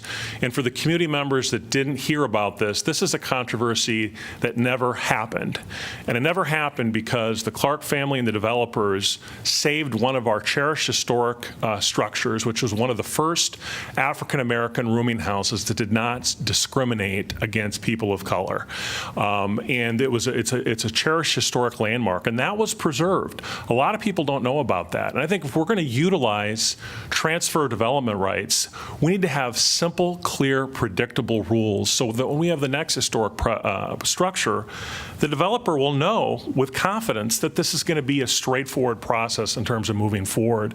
And so for me, standing alone, preserving, to the extent this has any part in preserving that structure. I know that decision's already been done, but they did that in part on reliance, in addition to doing the right thing, to be able to get that transfer development rights. And I think that's extremely important. And finally, although we don't really know what the ultimate price tag on this structure is, it's going to be potentially tens of millions of dollars, potentially up to $150 million. We could be looking at $4 million of tax base that's going to be generated, and as I understand it, approximately $1.6 million potentially in the future. And just looking at the possibility of that, even though that we are at the second stage, but I do think we need to clearly signal where we'd like to see the project go. I am going to be supportive of 15. I've liked how the developers have handled this process. We do have a lot of budgetary needs going in the future, and we can't afford to just sort of turn away this sort of development or impede it to the level that we could scare off that sort of investment. Now, would I support this in every part of our community? Not necessarily, to the extent we'd have control over it. But we do over this one. And so we have budget priorities like $15 an hour for our city employees. Well, if we want to do those, we have to be able to pay for them and do the long-term planning to make that happen. So that's why I think 15 for 15. We need to really think about making sure that we have the growth to make those priorities that we feel strongly about happen. So I'm going to be supportive of this.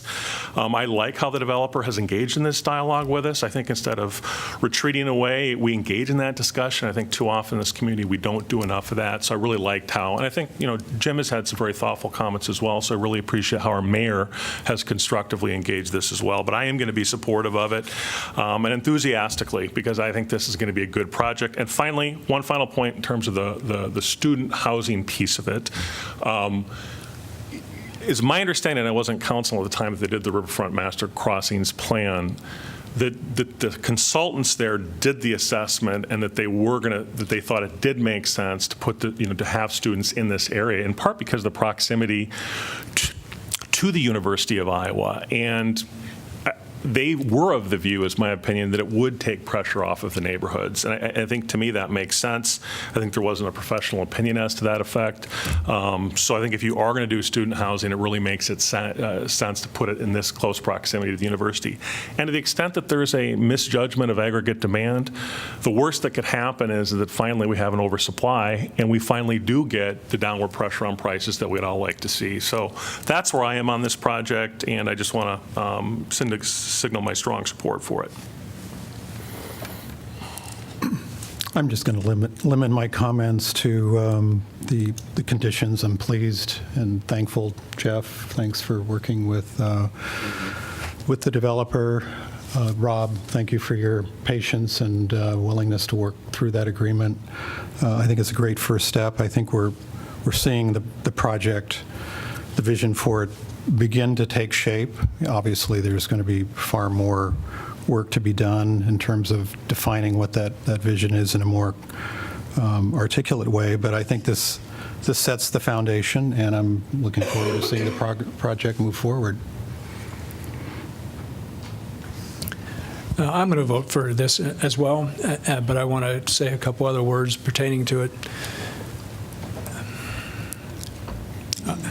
First of all, I want to say with some pleasure and humor that it's probably pretty obvious that Susan and I disagree about certain elements associated with this development. That's fine. I'm pleased to be able to disagree in a pleasant kind of way. But I do especially disagree with what Susan said about all this time spent deferring. 3 months have passed, really held up the project and all that. I'm not aware of any evidence whatsoever that there's a physical project ready to go, and it's waiting for us and therefore costing the developer money to get on with the project. So the question is, for me, what have we gotten in return for 3 months of deferral? We've gotten a good, clear understanding of what the developer has in mind. And when I say we, I don't mean just the 7 of us and our staff, but I mean the people of this city. And we have, as a result, now gradually started getting opposition. And I'll bet you we get more after we make this first vote. And surprisingly, one of the opponents is an owner of an apartment complex. And we received some correspondence from this particular owner. And the owner basically says, hey, this is really, these kinds of projects are really very risky. And we also received a copy of an article that appeared in, what was the magazine? Bloomberg News, saying that there are instances of these kinds of projects finding that they're not able to rent all their units, and finding that the projects decay over time and so on. Now, read the article, you'll know what I mean. I don't want to say too much about it.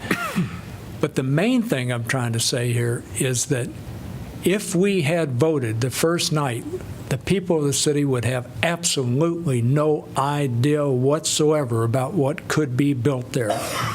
And therefore, they would be very upset when they saw the buildings go up without any opportunity to say anything that they wanted to say about it. We now know what the buildings are likely to look like in general. That's a very big step. I really appreciate the developer and developer team working on the few proposed conditions, negotiating the details about that. It enables us to move forward, take the next step, which is to discuss the height bonuses. So I will vote in favor of it. Any further discussion? Hearing none, roll call, please. Cole? Yes. Mims? Yes. Salee? Yes. Taylor? Yes. Thomas? Yes. Throckmorton? Yes, motion carries 6-0. Could I have a motion to accept correspondence, please? So moved. Second. Moved by Mims, seconded by Thomas. All in favor say aye. Aye. Opposed? Motion carries. We'll move on to our next item. Item 10B, rezoning east of South Gilbert and west of Sandusky Drive. This is an ordinance conditionally rezoning approximately 18.03 acres of property located east of South Gilbert Street and west of Sandusky Drive from interim development, multifamily residential, IDRM zone, to planned development overlay, low-density single-family residential, OPD, RS5 zone, and planned development overlay, low-density multifamily residential, OPD, RM12 zone. Wow, poetry in action. Good evening, Danielle. Good evening, Mayor and Council. Danielle Sitzman, Neighborhood Services. The subject property of this rezoning is generally located south of Highway 6, bounded by South Gilbert Street to the west and Sandusky Drive and Pepperwood neighborhood to the east. You can also see in this aerial that Napoleon Park is also nearby to the west. The property was annexed into the city in the early 1960s and has been zoned interim development multifamily since 1983, while awaiting availability of city water and sanitary services. At this time, the applicant Bedrock LLC proposes to extend the necessary utilities to the site or pay the applicable fees, and is requesting a rezoning to allow for development. The future land use map of the comprehensive plan and the South District plan both identify this area as appropriate for residential densities of 2 to 8 dwelling units per acre. The South District plan indicates the property along the east side of Gilbert Street in this location may be appropriate for townhome or other small lot or duplex development. In addition, additional density is encouraged for projects that enhance housing diversity in the district, contribute to the connectivity of neighborhoods, or enhance visibility and street access to public parks. As I mentioned, Napoleon Park and the trail system are very nearby to this property. The extension of Cherry Creek Avenue will provide an important east-west connection, allowing neighbors more direct access to Gilbert Street and those public facilities. In addition, the South District Neighborhood Plan also identifies this area as appropriate for planned overlay clustered development due to the wooded slopes that are present on the site, and the site is bounded by that dark rectangle on the upper left of the plan there. Danielle, may I interrupt just briefly? Eleanor, I realize I did not formally open the public hearing. Should I do that right now or after Danielle finishes? Do it now? So pardon me, it's a blunder on my part, okay? I'm going to open the public hearing. And Danielle was just speaking and can continue now. Thank you. Certainly. The proposed residential development would consist of approximately 6 acres of planned low-density single-family residential that would be located on the south and east portions of the site, abutting existing single-family neighborhoods along a new loop street to be named Toby Circle. You can see it here. The remainder of the site, approximately 12 acres, would be for low-density multifamily residential that's located along the west and north sides of the site, abutting Gilbert Street and a stream corridor along the northern edge of the subject property. This would be for 21 townhouse-style multifamily dwellings ranging from 3 to 5 units per structure, and 2 36-unit apartment buildings with lower-level parking. Again, Cherry Avenue would extend from east to west across the site to provide a connection. Access to the apartments and the townhomes would both be from driveways and a private alley off of Cherry Avenue. So what's requested as part of this application is a planned district overlay.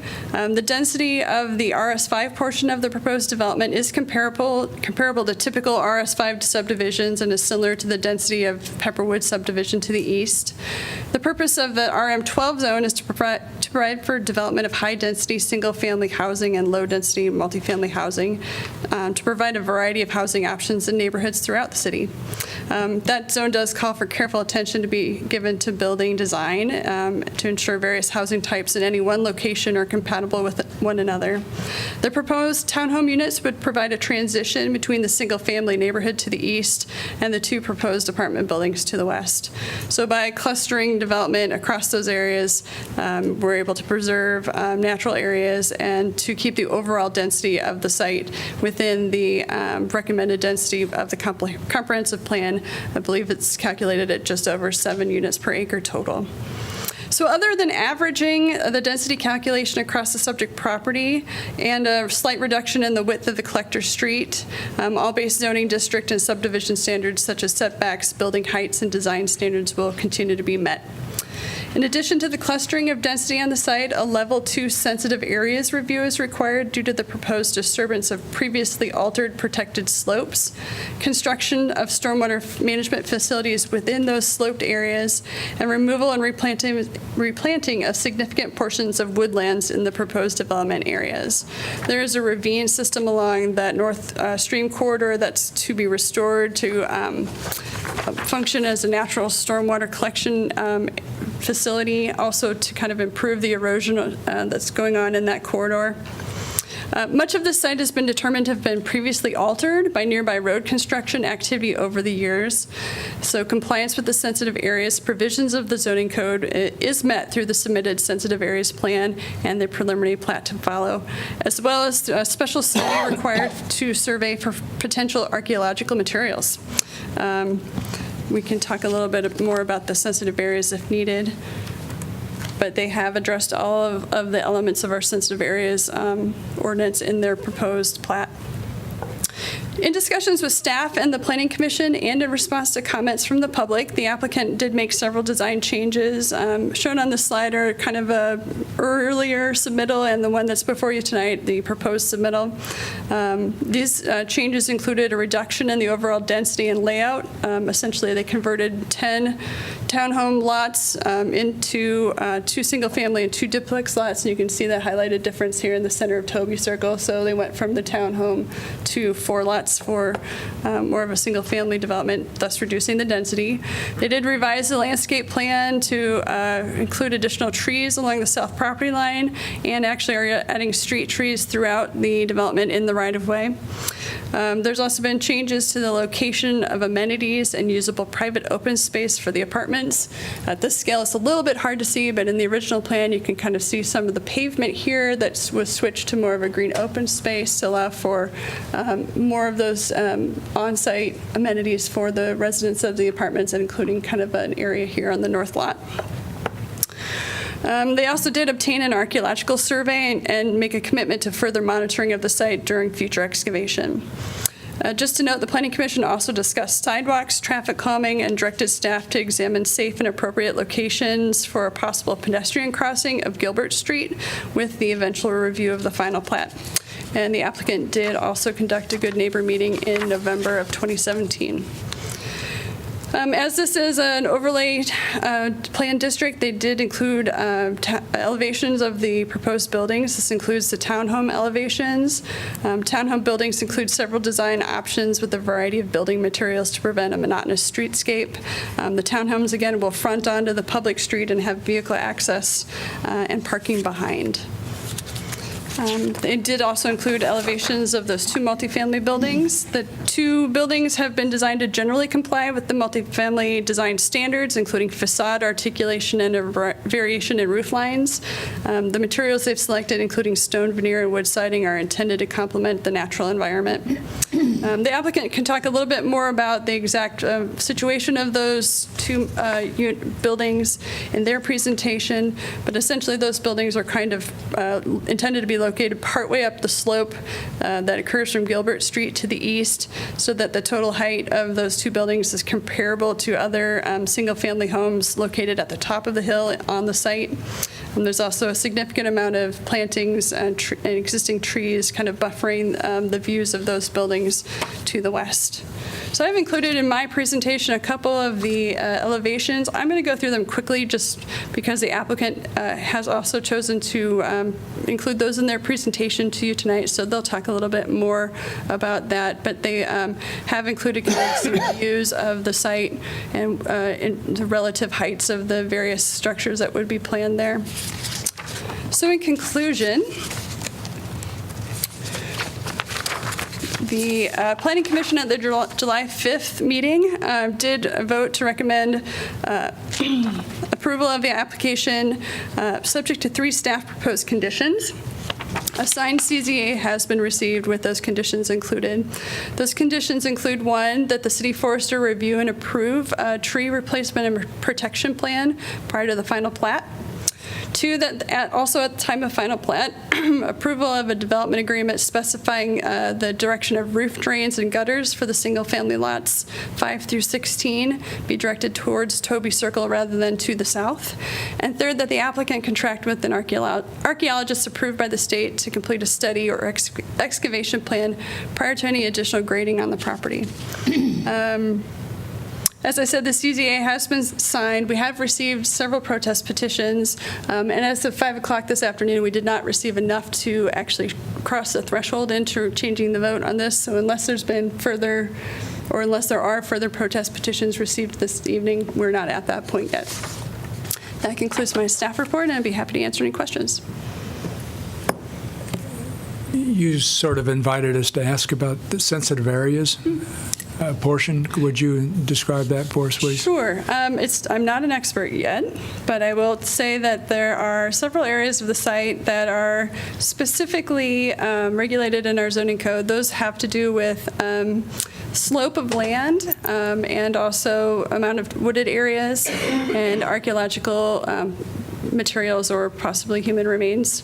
They have submitted or will be submitting a plat, have submitted a plat. You'll see it later as this application proceeds.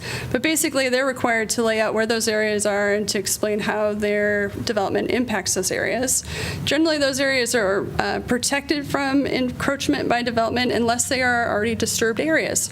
So on the site, there is a history of and has been kind of verified by our engineering division that much of those slopes have already been impacted by previous human development, recent historical human development, so road grading, stockpiling of materials on the site, things like that. Kind of unique to this development is the intention to use the ravine and stream corridor as a method to control stormwater. There's quite a bit of erosion happening in that stream corridor, and the applicant has designed a facility where they would go in and actually regrade some of that area to create ponding areas and kind of a more natural flow to help slow down water and help reduce the erosion that's occurring on the site due to upland flows that have not been previously well controlled. And third, as I said, archaeological cultural materials may be present. This area of town is known for previous discoveries, and so they've been directed to and have been in contact with the state archaeologist's office to prepare the proper monitoring of the site so that as maybe some of those additional areas are excavated where road grading fill may be additionally covering up the natural slopes, that they can continue to monitor that. Thank you. Any other questions for Danielle? Danielle, are there open space requirements? There are several kinds of open space requirements. One I mentioned already was the private open space that they would need to have as an amenity for some of the buildings. There's also an open space requirement for parkland, and so they would probably be addressing that with fee and lieu. There are areas of the site that will be conserved. They'll have conservation easements over them to protect them from future development because they're the sensitive areas, but they're not really appropriate for parkland enjoyment. They're steep wooded areas, and so our Parks Department will more than likely prefer to see some other way of ensuring that the open space contribution is made. So there isn't any minimum usable open space requirement based on, the proposed development? Don't believe there is, like there is in the riverfront crossing, where there's an exact square footage calculation for private open space. Mm-hmm. And in the parking areas, is that parking meeting the parking demand for the dwellings themselves, or is it visitor parking? Yeah, there would be under the building parking. So what you're seeing on the surface is, I don't have the counts in front of me for exactly, that's not part of a rezoning application, but they would meet their parking on their site. Right, but so the parking isn't necessarily visitor parking. It may in fact be meeting the. It might be. We're not to that level of detail yet.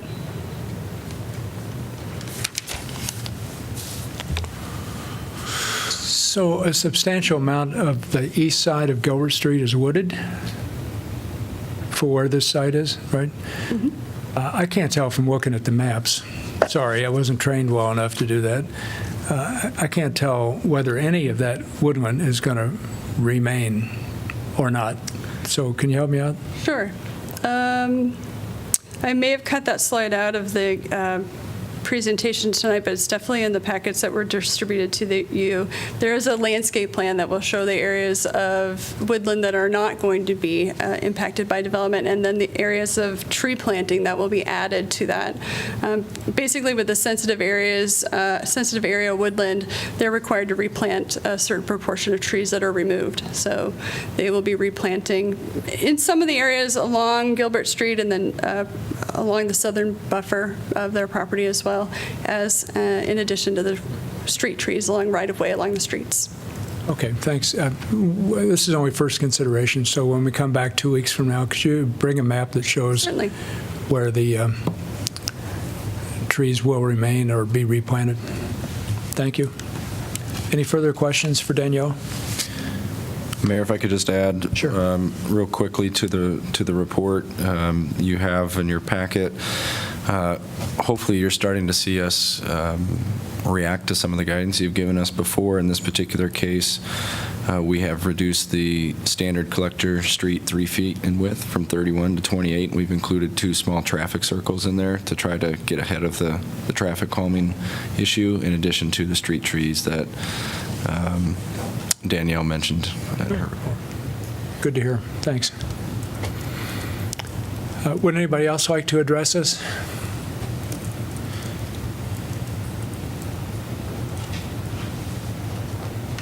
Is that a Hawkeye on your shirt? Sure is. I'm in Iowa City. Hello, everyone on the City Council and everyone here tonight. My name is Alex Carrillo, and I'm project coordinator for Bedrock.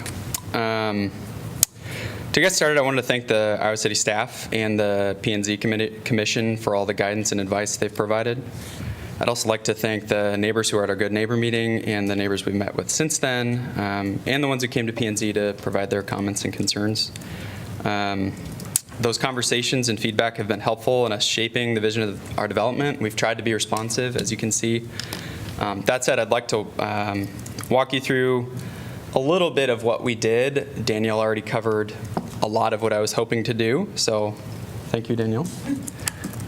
But to start off, I was going to highlight Lot 17 and the change we made there to better reflect a zoning pattern that transitions rather than going from townhouse straight to single home.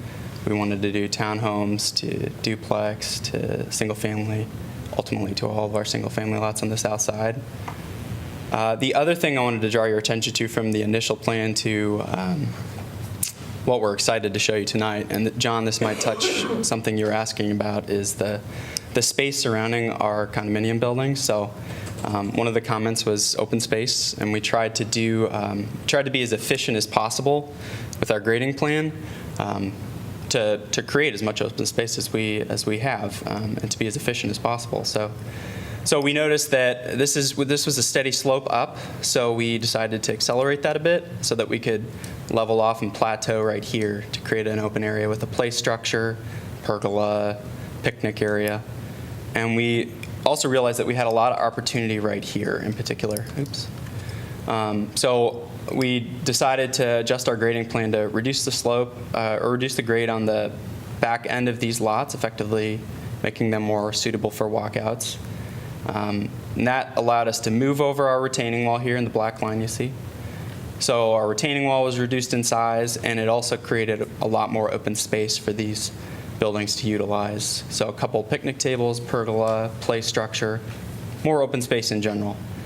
And we also realized that that retaining wall down here was going to be our highest point of retaining wall, so we decided to make that a 2-tiered wall with plantings in the middle on both tiers to be more aesthetically pleasing and be a safer on the site.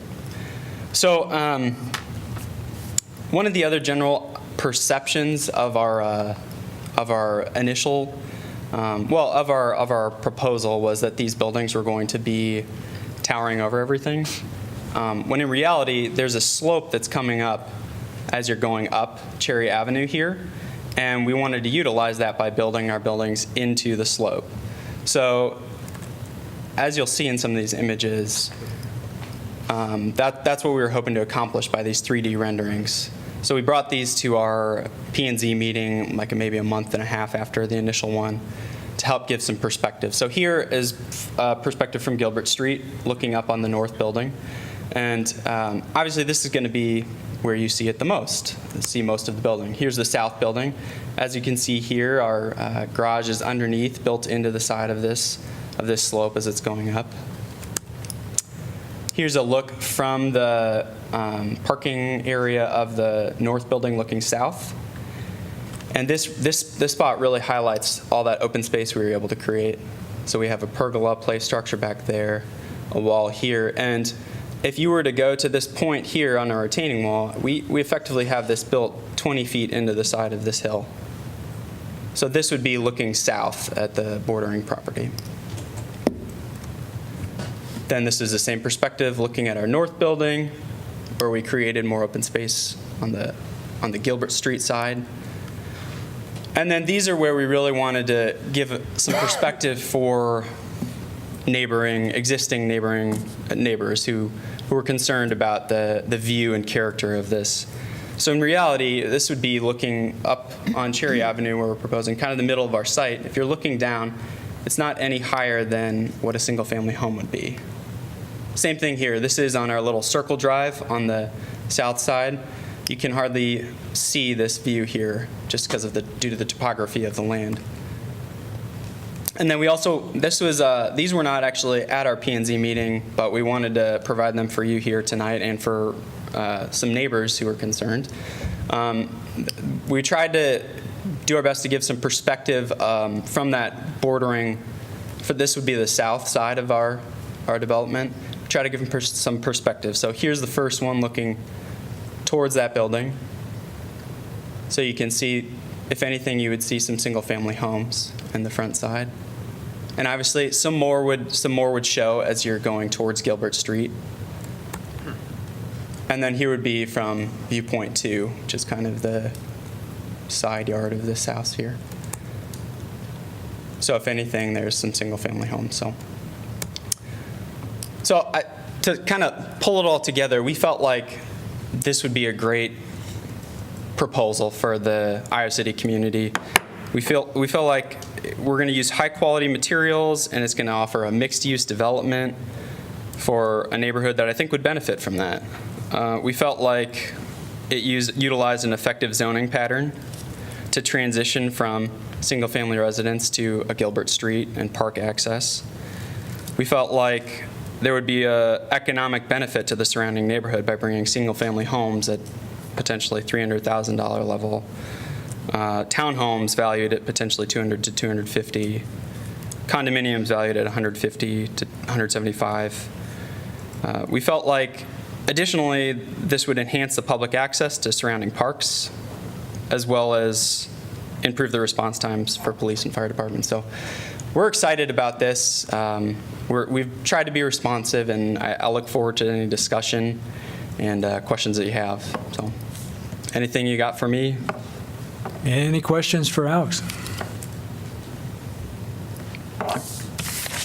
Thanks. Thanks.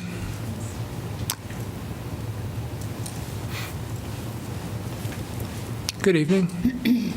Good evening. My name's Joel Klein. I'm the property owner of 2460 South Gilbert Street, which is the property directly to the south of this proposed development. I appreciate the opportunity to address you tonight, and I've spoken with Alex and Andy already about some of my concerns, but I wanted to share them with you as I did with the previous planning zoning meetings. My property is the McAllister Showers farmhouse. It's a National Historic Registry house. We bought it about 7 years ago.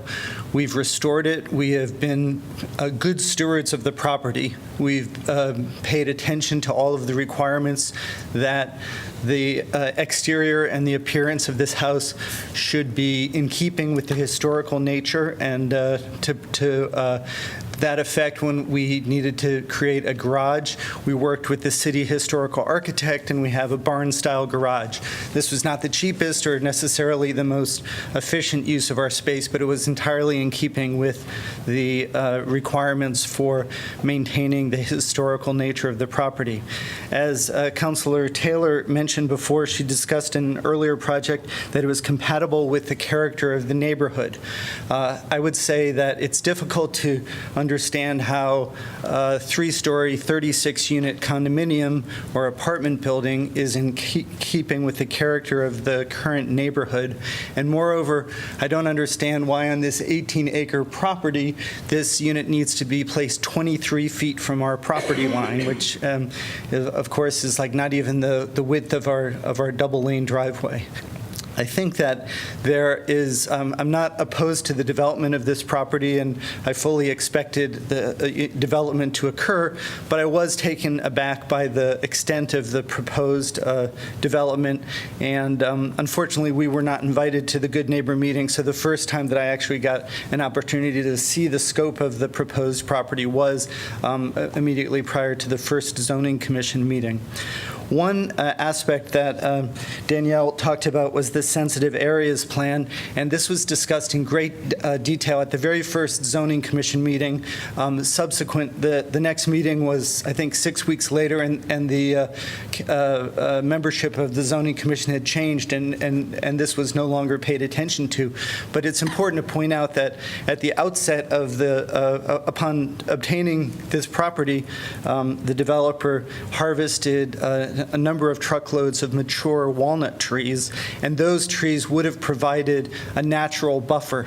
So when we're talking about a tree replacement plan at this point, these are obviously going to be not mature trees, and the placement cannot, in fact, provide a buffer to the historical property to the south. Indeed, for the largest building, 23 feet does not allow much room for any sort of vegetation. We've had a very congenial meeting this past weekend with the developers, and we talked about planting trees on my property, which is certainly something that is in consideration, but not necessarily in keeping with the intent of the sensitive area plan.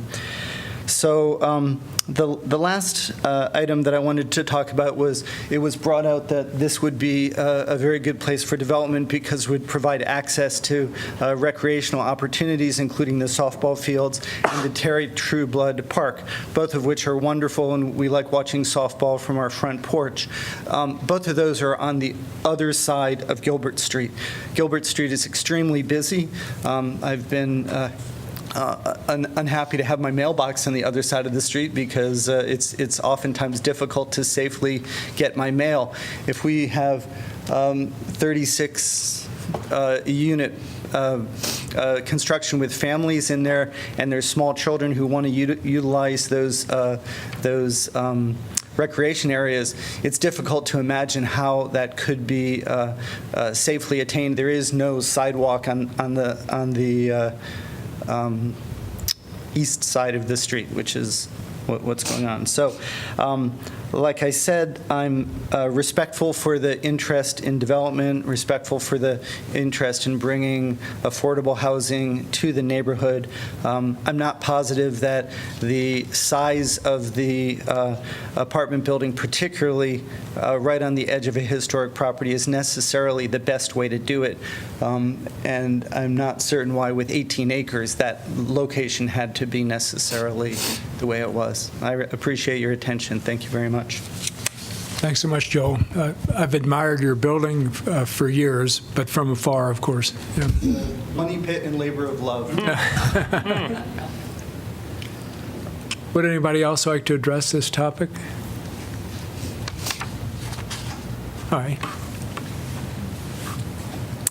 Hello. My name is Kelsey Patrick Faree. I live on Sandusky Drive, and I'm here to oppose this rezoning project. For starters, we in our neighborhood really feel that the developer has not been responsive to our concerns at all. The reasons that we oppose this redevelopment is this is not the right place for this development, particularly these two 36-unit apartment buildings. There are unaddressed safety issues with this proposal, and the process has not been inclusive of the community and frankly appears kind of shady. This is not the right place for these apartment buildings. It doesn't fit the current neighborhood. I've heard you talk about your concerns about fitting in with the current neighborhood over and over again tonight. We currently have a very neighborly area. There was one year that we were told that we were the only ones in the entire city who had a registered National Night Out block party. And so it's really important to us to have that every year. Our neighbors who arranged that, the Beardsleys, are here tonight. The two apartment buildings alone would hold 180 occupants. They would outnumber current residents, and that's including the ones from the single-family housing. And we expect it to make it more difficult to maintain the cohesiveness of our neighborhood. Iowa City is economically segregated already and does not need more high-density housing in this part of town. This development would be in the Twain district. It could easily be rezoned into the Alexander district. Both of these schools are already at over 70% FRL. This has been a concern of the school board for many years, and putting this in this area is not going to help this problem. You know that we have a new proposal on the table right now to send children to one school for grades K to 2 and then another school for grades 3 to 6. I don't think that's going to be very popular, and continuing to put high-density housing in this part of town is going to continue to give us those problems with the school district. There are also no appreciable benefits to our neighborhood of a through street. You know, we keep hearing about how this is going to be so great for the people on Sandusky Drive to be able to go straight through on Cherry. There's not a whole lot of reason for us to go through to Gilbert Street, to be perfectly frank. And even if we're going through to Gilbert Street, these traffic circles and other mitigation measures are going to make it take about as long as the route that we currently have.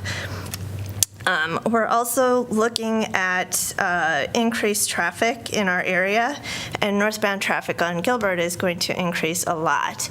We already have issues with speeding on Gilbert Street. We're talking about making changes to Gilbert Street for that reason. There are, continuing on that theme, there are unaddressed safety issues here. This idea about a Gilbert Street crossing is completely unclear to me. It's not, you know, is this going to be for cars? Is this going to be for people? If we're talking about trying to get kids across the street to the park, there's going to have to be some pretty major changes to that area. And on Sandusky Drive, we already have issues with speeding. Someone actually hit one of my neighbor's houses, like drove right into it.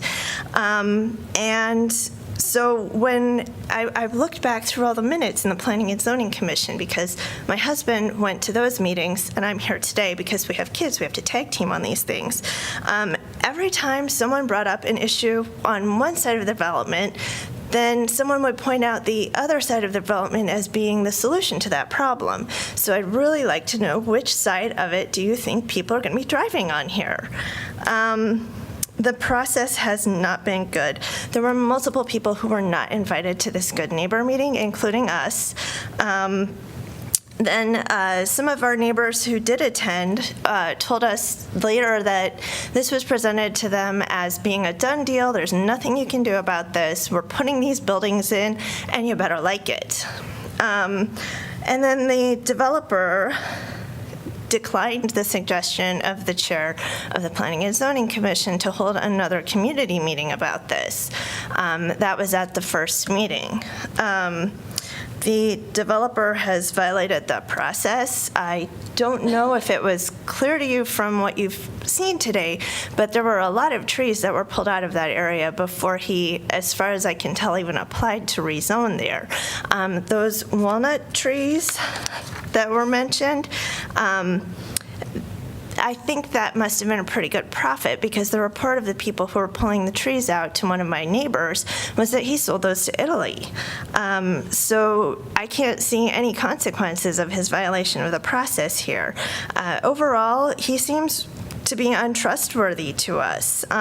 His story about removing the trees doesn't add up. He claimed he's new to this, he doesn't really know what's going on, and yet he was able to sell it to Italy for this big profit. And after being told at the first Planning and Zoning meeting to scale down these apartment buildings, he just deferred the next meeting until the two people who objected the most to the 36-unit apartment buildings were no longer on the Planning and Zoning Commission. And then he got it right through. So because this is not the right place for this development, there are outstanding safety issues, and the process was really not good, I urge you to vote against this rezoning application. Thank you, Kelsey. I'm sorry, I tried to pronounce your name correctly, and I didn't. I wanted to say thank you, Kelsey. Thank you.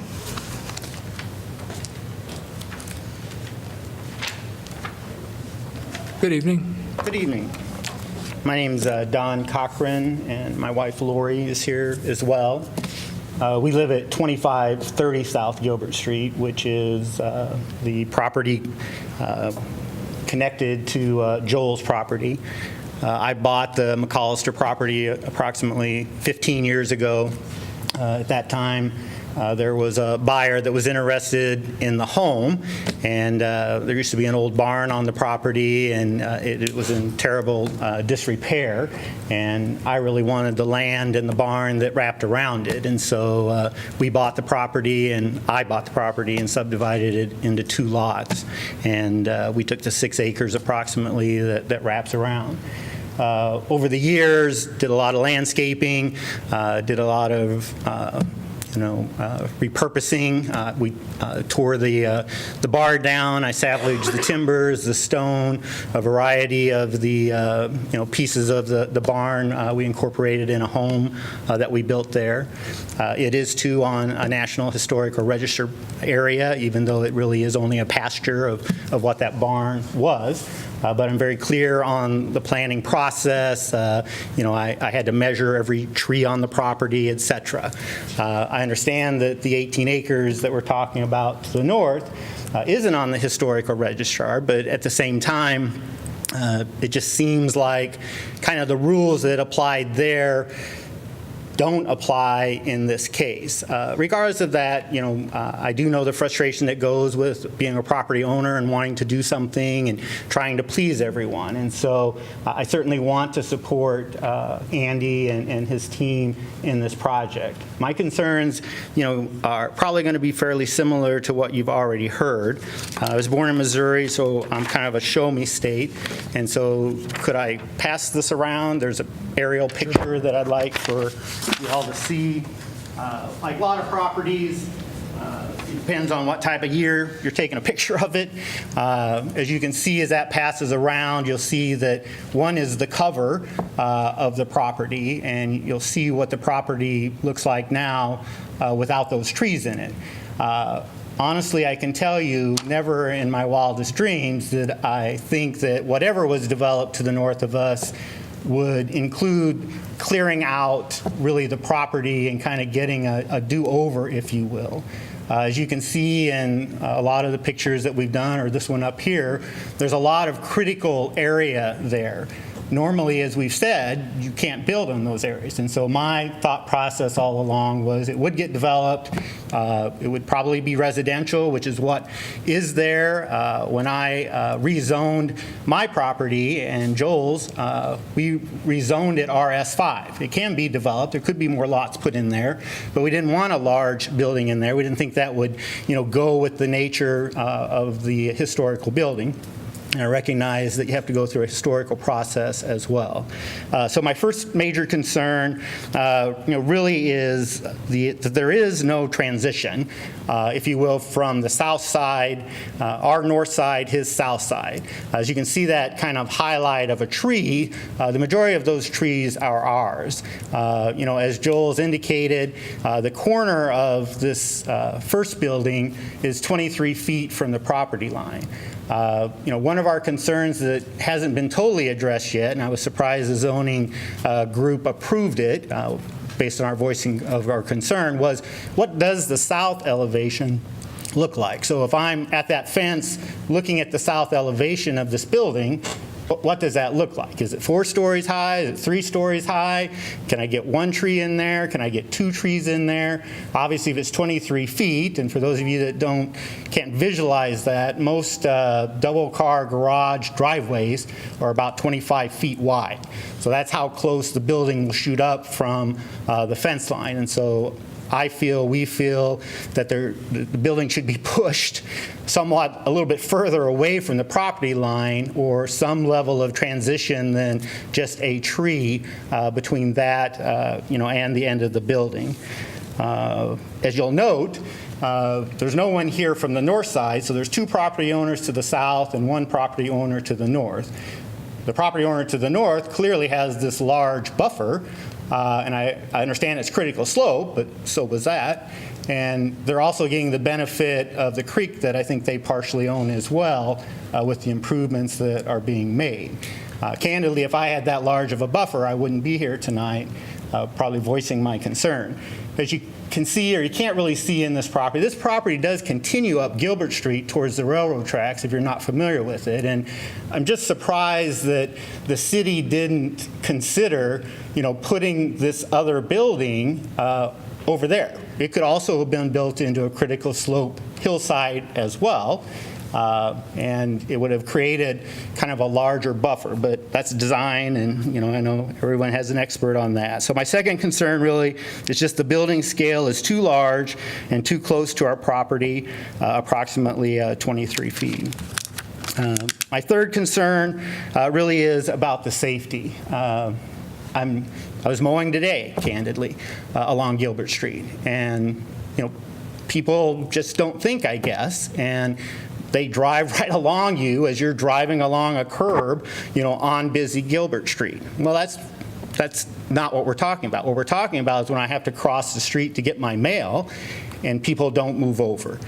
They see you there. There's 4 lanes there. You can move over into a lane so that you have a space. I assure you, even without the traffic that might come from this additional road, first of all, I don't know how they'll get onto Gilbert Street because Gilbert Street is going to be so busy and it's going to back up. But most importantly, I'm concerned about kids, and where do they go? They're going to go to the parks that we've said exist on the south side or down by the river. And you're going to have a light or something, or I think there's going to be some tragedy happening there, as well as just a lot of frustration in merging relative to cars. My final point is I wasn't at this original Good Neighbors meeting. We've talked, though, candidly with Andy, and I felt like he's listened to us. I think he's been very thoughtful in his designs. This is their second revision of the design and different material, and I appreciate that. He's been open to meeting with us and discussing our concerns, and he's offered, some minor considerations. But, at this point, I think we're just currently agreeing to disagree on just the closeness, of that property. And again, I guess I just didn't think that would ever be an issue when I bought the property originally, but I'm sure you've heard that before. So, thank you. Thank you, Dan. Anyone else?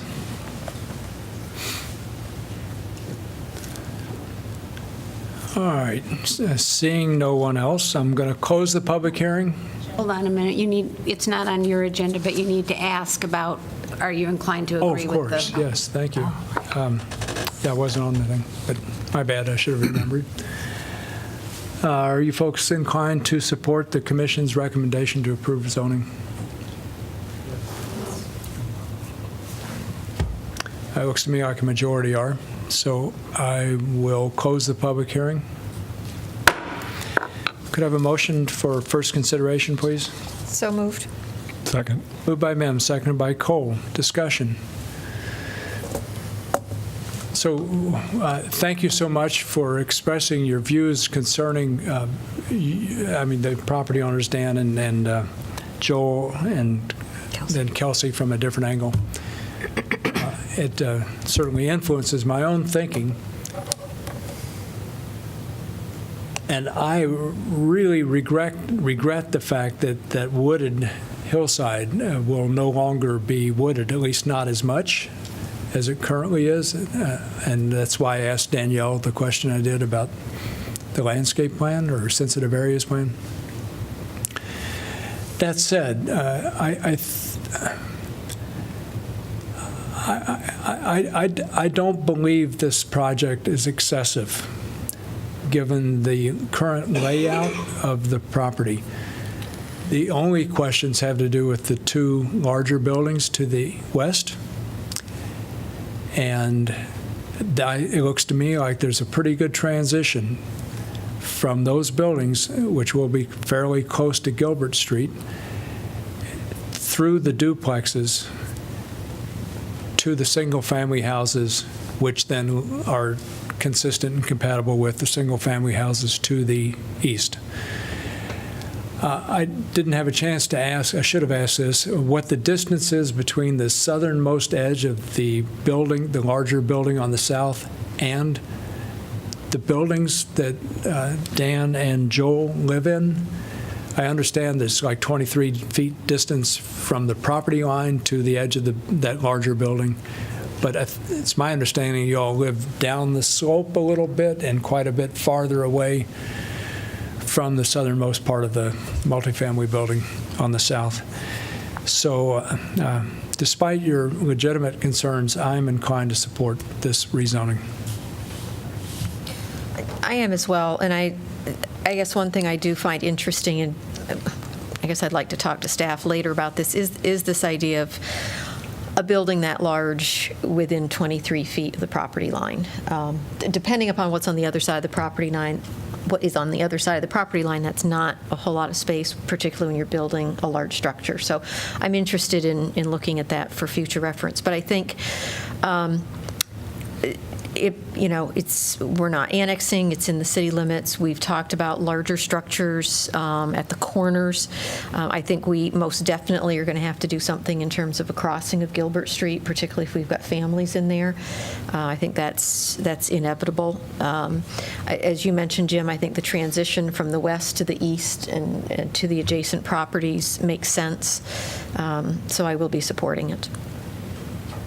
I'll just, I wasn't sure how I was going to feel about the project when I walked in tonight, but at this point, and I think the issues for me is the development at the west end with the 2 apartment buildings. I find it difficult with what's being presented to support it.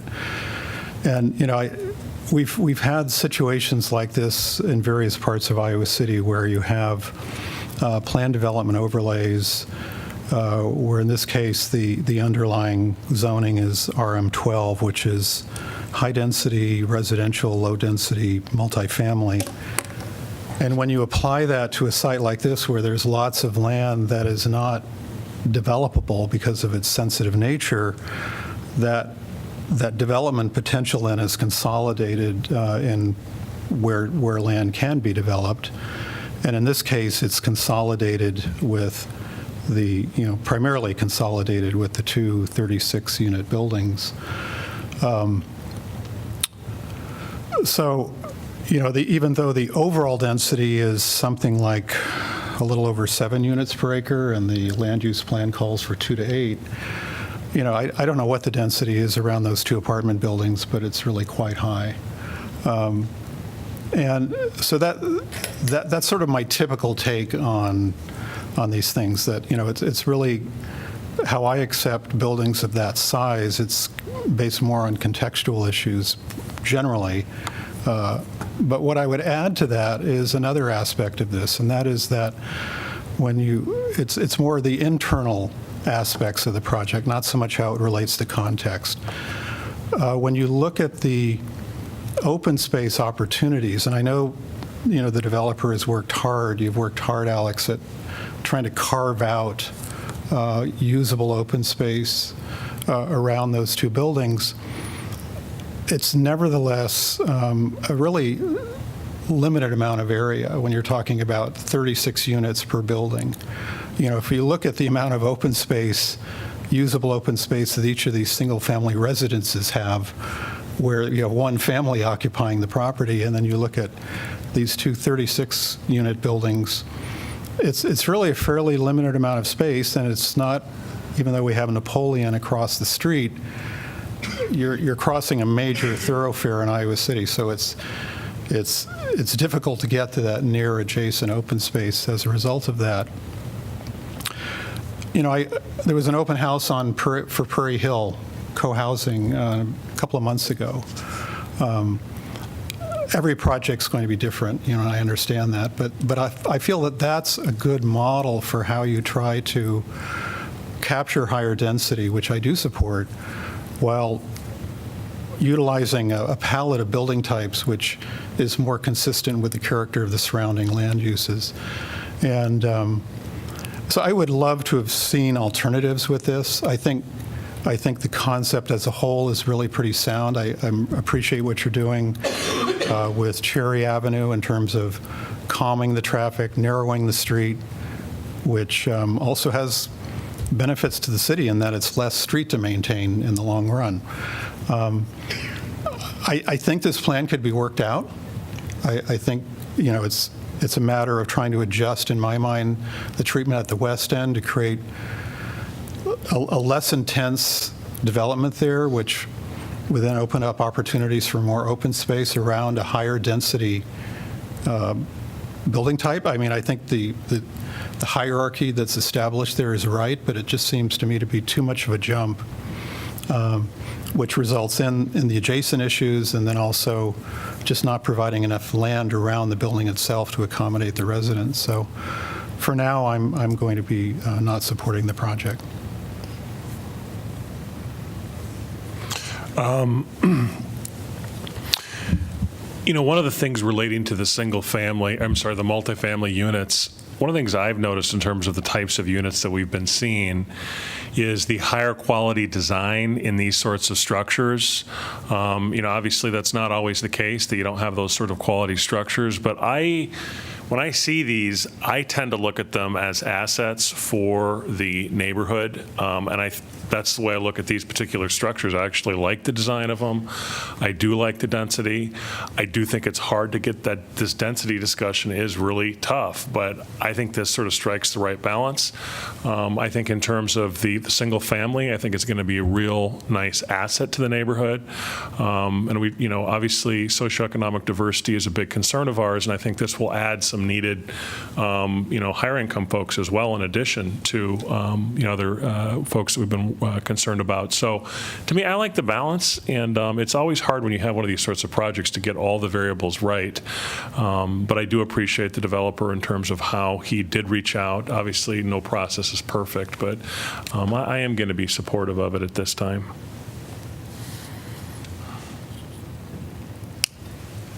Pauline, Maz? I also appreciate the fact that the developer had listened to some of the comments from the Good Neighbor meeting and allowed for a better transition of the types of dwellings, like replacing the 10 townhomes with the 2 single-family units. But I kind of like thinking similar to John. I would have liked to have seen the elimination of the 36 unit buildings rather than the townhomes, as I rather like townhomes and think that that would have been a better transition. I do think the housing at first, and earlier I'd mentioned about more affordable housing, but I think, and somebody mentioned about the school district, but actually this, if you've got homes in the nature of $300,000 to $350,000 for families, that should help the balance at Twain and Alexander as far as the free and reduced lunch. So it should be just the opposite of what was said, should help that, although I still would like to see some more housing for the lower income, but perhaps the apartments or the townhomes would accommodate that. But I believe it was said it would be geared toward young professionals or first-time buyers, but which is good too. So I'm really torn on this. Because I think I'm glad that Jim asked about the trees, because I think I'm concerned about that, and I would be interested to see the information on that in the next meeting. But since this is the first consideration, I would probably be inclined to vote in favor of it. I really agree with John on his comment, and I will most likely not support this for now, and I really encourage the developer to meet with the neighbor who said they don't have opportunity to meet together, so can have idea from all the people there about this project. And I'm concerning also about the safety, and somebody mentioned like no sidewalk and this, and also I encourage the staff to look into that. Right now, I'm not supporting this project. Okay, any further discussion? Hearing none, roll call, please. Mims? Yes. Salee? No. Taylor? Yes. Thomas? No. Throgmorton? Yes? Cole? Yes. Motion carries, what is it? 4-2. 4-2, yeah. Motion carries 4-2. Could I have a motion to accept correspondence, please? So moved. Second. Moved by Mims, seconded by Thomas. All in favor say aye. Aye. Opposed? Motion carries. Item 10C, rezoning Lower West Branch Road and Taft Avenue. This is an ordinance conditionally rezoning approximately 8.02 acres of property located at the southwest corner of Lower West Branch Road and Taft Avenue from interim development single-family residential IDRS zone to medium-density single-family RS8 zone and low-density multifamily RM12 zone.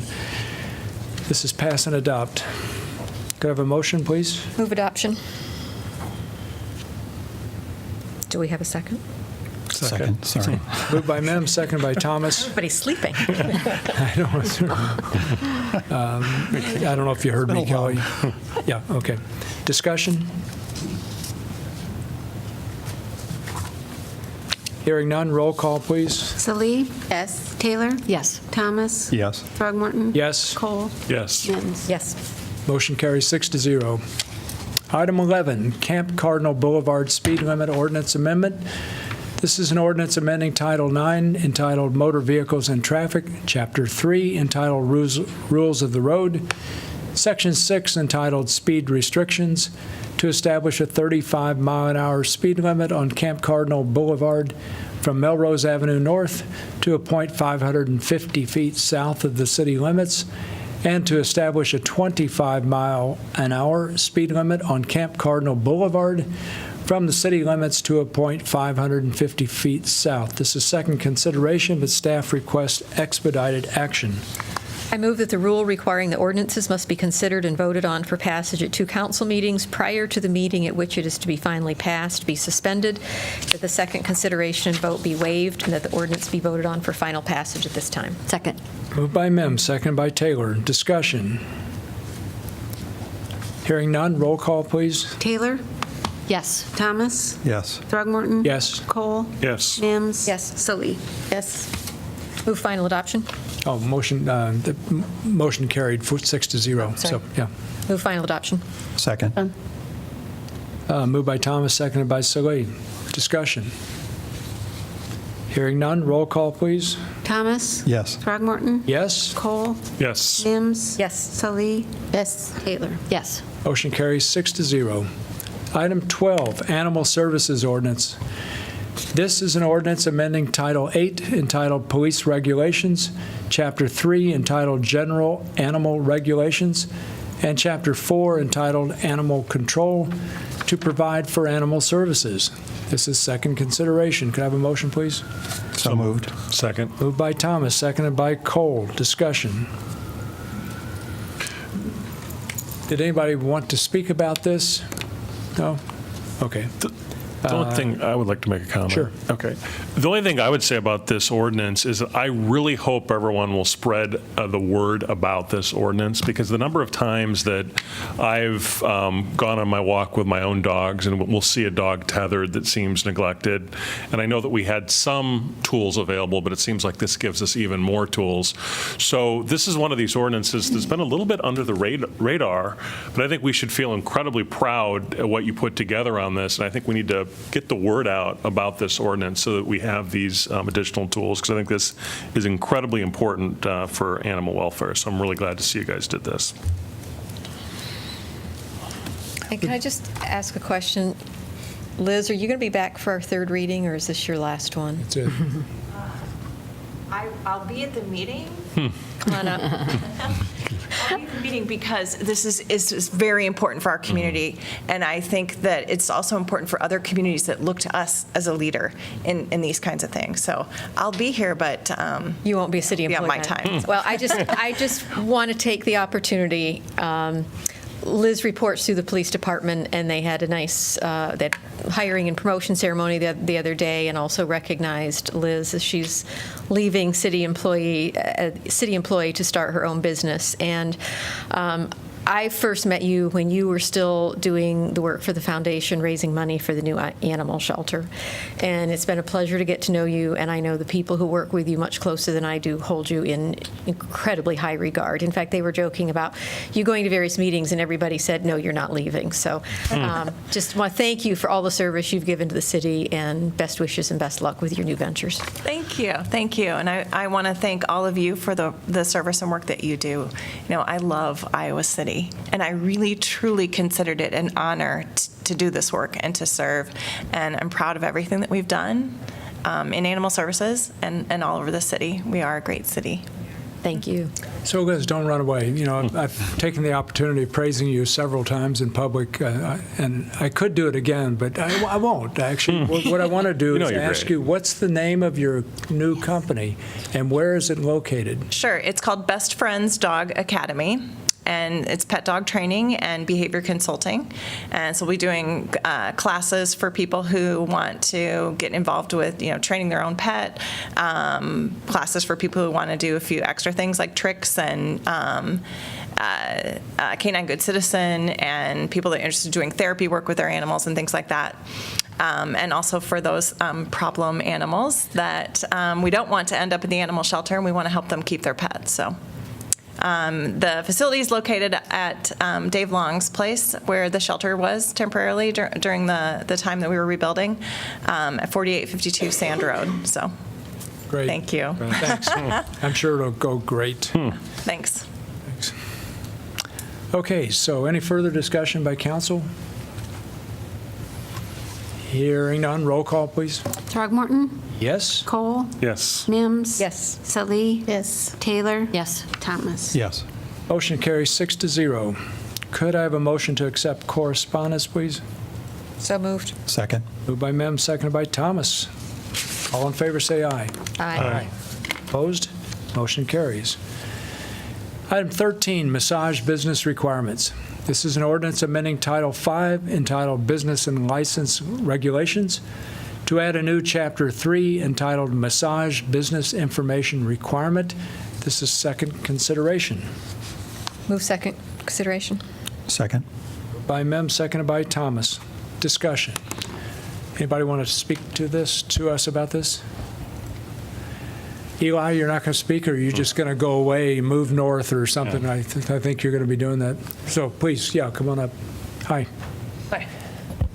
Thank you. So first-time speaker, how does this go? Is it name and library card number? Or sort of, but let's start with just your name, and please don't take more than 5 minutes. Sure. I'm not going to take anywhere near 5 minutes. Matt Draybeck, local resident and concerned citizen and member of various groups. So I guess the big thing to say here is of course I, and presumably everyone sitting behind me, and presumably everyone sitting in front of me opposes sex trafficking. That's pretty much established ground, and we want to work for good solutions to the problem. And I think that if the council would like to propose a good solution and an ordinance, I'd be happy to speak in favor of it.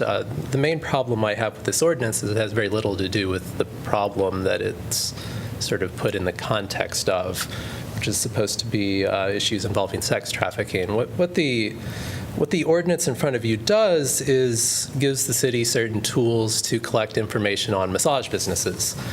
And basically there are two sorts of businesses that tend to run under the massage label. One would be what are called licensed massage therapists, or LMTs. So these are the people who you have a certain, pain or discomfort in the shoulder and you want to have a massage, you go to an LMT, right? That's one kind of massage business. A second kind of massage business often flies under the name massage parlor. And that's typically a polite euphemism for sex worker or prostitution. And so the ordinance would give the city certain tools to collect information on those two types of businesses. The trouble here is that really these two types of businesses are not in any direct or consistent way connected to the issue of sex trafficking, which is what the background was to this ordinance or this issue. And so really we have a couple of different routes as to where this might go. On the one hand, this ordinance, if passed, might have no effect at all. So that's one possibility, and I think that that I think is the best case. The best case would be that this ordinance does nothing whatsoever. What I think the worst case here is that the ordinance has a negative effect. It gives the city certain tools to collect information and further marginalize sex workers. That I think would be the kind of negative case here. On either route, I don't see much positive force for this ordinance. I hope if the ordinance passes that it has a null effect, because I think that would be the good case. Thanks. Thank you, Matt.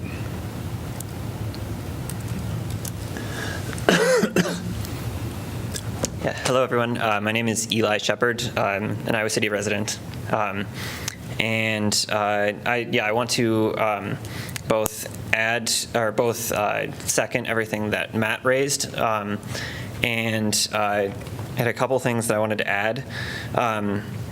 Obviously, I agree that this is, I think the intentions behind wanting to address sex trafficking are obviously noble intentions, and my concern is also that this will become an issue. This ordinance as written essentially will become an issue of further marginalizing sex workers who are already criminalized. This ordinance, as it is, will make conditions more vulnerable for those folks and make it so it doesn't do anything to address the fact that folks already may be, for fear of criminalization because the work that they do is already illegal in many cases, will be scared to come forward with actual issues of trafficking or violence for fear of getting in trouble with the law themselves. And so really what both sex workers themselves and anti-trafficking advocates and organizations like Human Rights Watch, Amnesty International, many organizations like that, they all deviate from the line that the one organization that has really pushed this proposal, the Polaris Project, I believe, they all disagree in a fundamental way about the way to approach this problem. And what those organizations and what sex workers themselves have been advocating for a long time now is the decriminalization of sex work, which is a totally different direction than this ordinance goes. This ordinance seems to, I was talking with Zahir about this before the meeting. What this ordinance seems to do is that it will mean that massage parlor places that aren't licensed massage therapy places, they will inevitably not produce the information that the city's requesting, and those places will be placarded. And then from there, I'm not clear that the ordinance seems to leave it open about what the city or the police will do once a place is placarded, which is concerning to me. And really, the fact that even if a place was placarded, it seems like the police the purpose would be for the shuttering of these places, and that the police would then be likely arresting the people who work there. And that just is a further criminalization of sex workers and isn't directly working to reduce trafficking. It's just feeding into the scenario where people are afraid to come forward. And so to move forward with this, I think it needs to go in a completely different direction and needs to both account for what sex workers themselves and anti-trafficking organizations, other than this one organization that's really pushed this throughout the state of Iowa, have been pushing for, which is decriminalization of sex work. And also other local organizations should be better consulted with, that organizations that work to combat violence against women and to combat sex trafficking.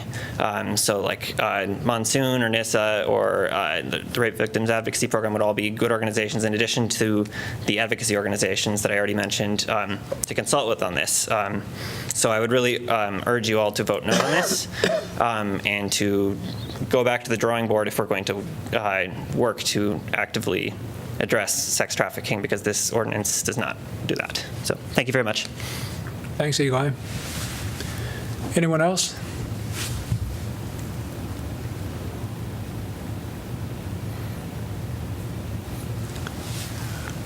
Okay, seeing no one else, council discussion.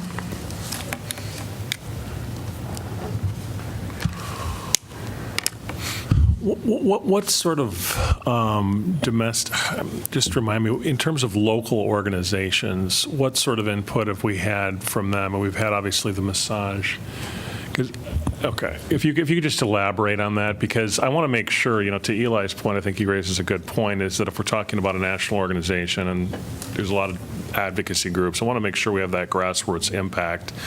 And I also want to be sure that, as I understand, this is expressly not designed, and that's what we're being told, for purposes of facilitating prosecutions of prostitution for the victims in these institutions. Is that what this is designed to provide? That's exactly right. So the intent, first of all, is not to collect information on massage businesses.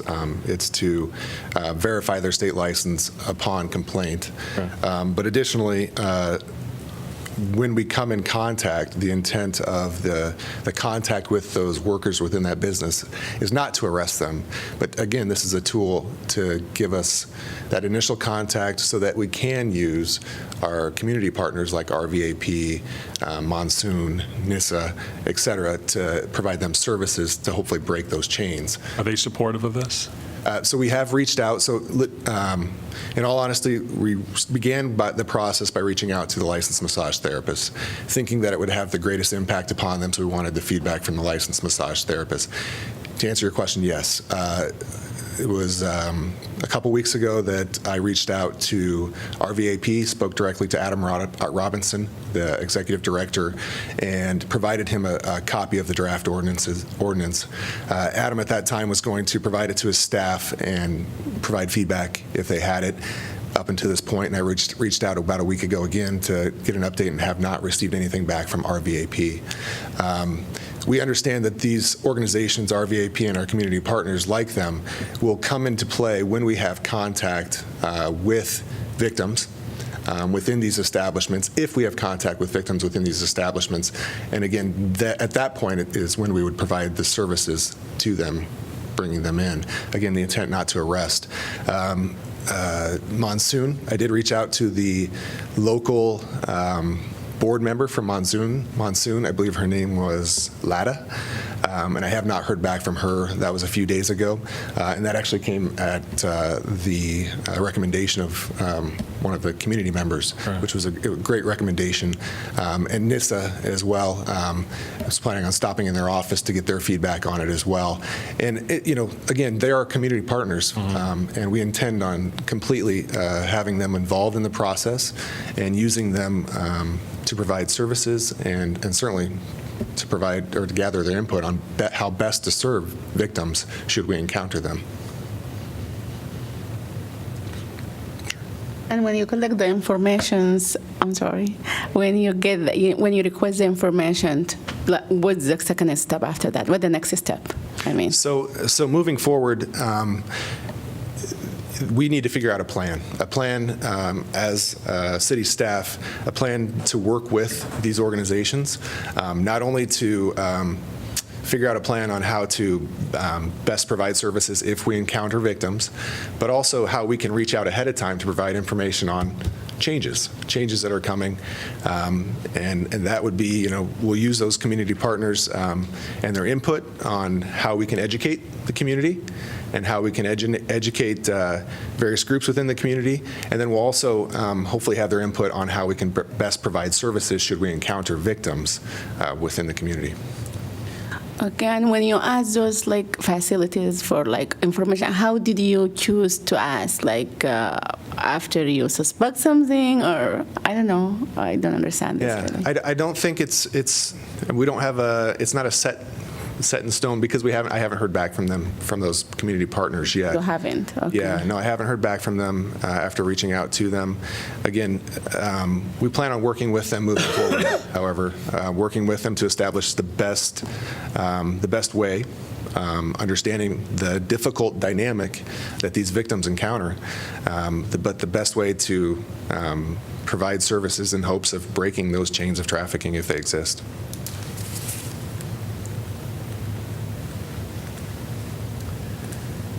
So I want to feel more comfortable in knowing that the folks sitting here and who have spoken to us tonight and expressed concerns that they and friends have won't be harmed by the ordinance. I want to be confident that's the case. And frankly, at the moment, I'm not confident. I mean, I'm totally confident that the purpose of the ordinance is a good one and that you and Sue and everybody else involved are tried to do exactly the best thing to do. but it's a confounding kind of situation, it seems to me. And so I want to feel more confident. And we have another reading to do in another couple weeks. It would be terrific if you could be, following up on these efforts to contact Monsoon and the director of RVAP and whoever else you think is appropriate, and absolutely be speaking more with Matt and I'm sorry, I've forgotten your name. I know you spoke to Jamie. Follow up on conversations with them. Try to resolve the tension there. I don't want that tension to be there. I agree. And actually, Jamie and I we spent about an hour and a half the other day. Yeah. And that's one of many conversations we've had and will continue to have moving forward. We understand that this is it's difficult, and certainly our intent, like I mentioned, is to provide services, is to have that first contact so that we can provide services. It would be very difficult if we were to enforce the prostitution-related laws, the sex laws that are in place, because they would only further victimize those victims. What we're trying to do is find a solution that's not prosecution, a solution that gives us that face-to-face contact so that we can reach out and provide services. So. Okay. Thank you. Any other questions for Jory? Thanks, Jory. Thank you. Anybody else want to address this on this topic? Okay, any further council discussion? I agree with you, Jim, on that point. And I think one issue in terms of the collecting the information, I think if you're talking about a business, I think if you go to a restaurant, you go to, in terms of just the requirement of being able to produce identification of the licensed providers, that intuitively makes sense. What I have concerns about, the remedy here does seem like a very powerful remedy that maybe seems a little bit more robust than what it should be. But that said, if we do get the buy-in from the organizations and it's a truly targeted grassroots response to that, I agree with Jim, I'd feel much more comfortable. So I'm going to be a yes tonight, but that could switch to a no if I don't feel we have the true community buy-in on this, especially from the victims' advocacy organizations. I agree, too, because I think the original intent of this ordinance was very good intentions, and it was based on a number of correspondence, a lot of letters and emails that we received from public, I think, concerned about the sprouting up of businesses all across town and their concerns about some of the folks that they were seeing coming and going from there. And also, it was at one time a very high-profile news story coming out from even nearby communities and what they were doing and what they were seeing. And of course, sex trafficking is a big topic and something that we don't want to see. And so I saw it as a good start to doing something about that and preventing any problems that might happen. But I agree with Jim. I think if we get some more information, work with these folks a little bit more and maybe fine-tuning it a little bit or adding whatever they think might be helpful to it would be a good idea. So like Rockne, I would go along with it today, but would like to see a little bit more to it, a little more meat to it next time. Yeah. I really agree that the good intention by the police behind this order and by the police department, of course. But I start hearing from the community. A lot of people talk to me about this was a few days ago, and they have really concern. Maybe they don't understand exactly what your intention is or what the procedure and what the big picture is. I really encourage to just start sit down with them, talk to them, and so we'll see until the next voting time. Yeah, but for now, we're gonna move forward for it. Yeah. Any further discussion? Hearing none, roll call, please. Cole? Yes. Mims? Yes. Salee? Yes. Taylor? Yes. Thomas? Yes. Throckmorton? Yes. Motion carries 6-0. Let's see, where are we? Just did that. Item 14, rental permit cap amendment. This is an ordinance amending Title 17 entitled Building and Housing, Section 5 entitled Housing Code, to require properties with new rental permits to be leased promptly. This is first consideration. Can I have a motion, please? So moved. Second. Moved by Mem, second by Thomas. Discussion. Hi, Stan. Good evening, Jim. Stan Lauberman, Senior Housing Inspector. Thought we'd take this opportunity to touch base on the rental permit cap. The map is before you. This is the most up-to-date information that we have at this point. So as you know, the state changed how we can regulate occupancy, and multiple different rules were put in place. Not of the least was the rental permit cap in our university impacted neighborhoods. As a reminder, no more than 30% of the single family and duplex properties in any given neighborhood can be rental. The memo kind of states, where we moved from. We had several neighborhoods that were close to that 30%, who have went over that or went to that 30% now. One of note is the Mark Twain neighborhood. We have 3 eligible properties at that point in that neighborhood. Miller Orchard is another one that quickly went to that 30%. Some of it was people just getting honest, and some of it was people taking the opportunity to get into the market in those areas as they felt they were good properties to be rental.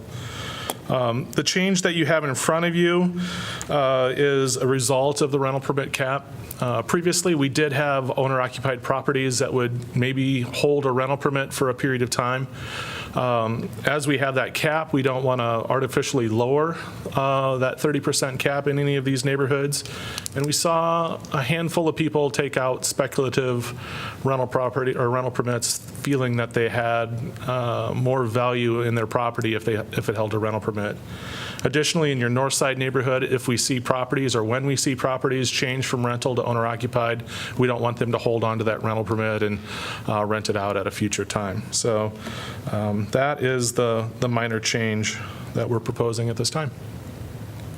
So the people that have already taken out the permit for speculative purposes, they can do that now. Will they then lose them? They can, yeah. This is a retroactive ordinance. So next time that we revisit that property, there's provisions in place that say, no, you can't hold on to that because you're not meeting the provisions of the ordinance. Okay. It's because it's a rental permit and it's done yearly. Okay.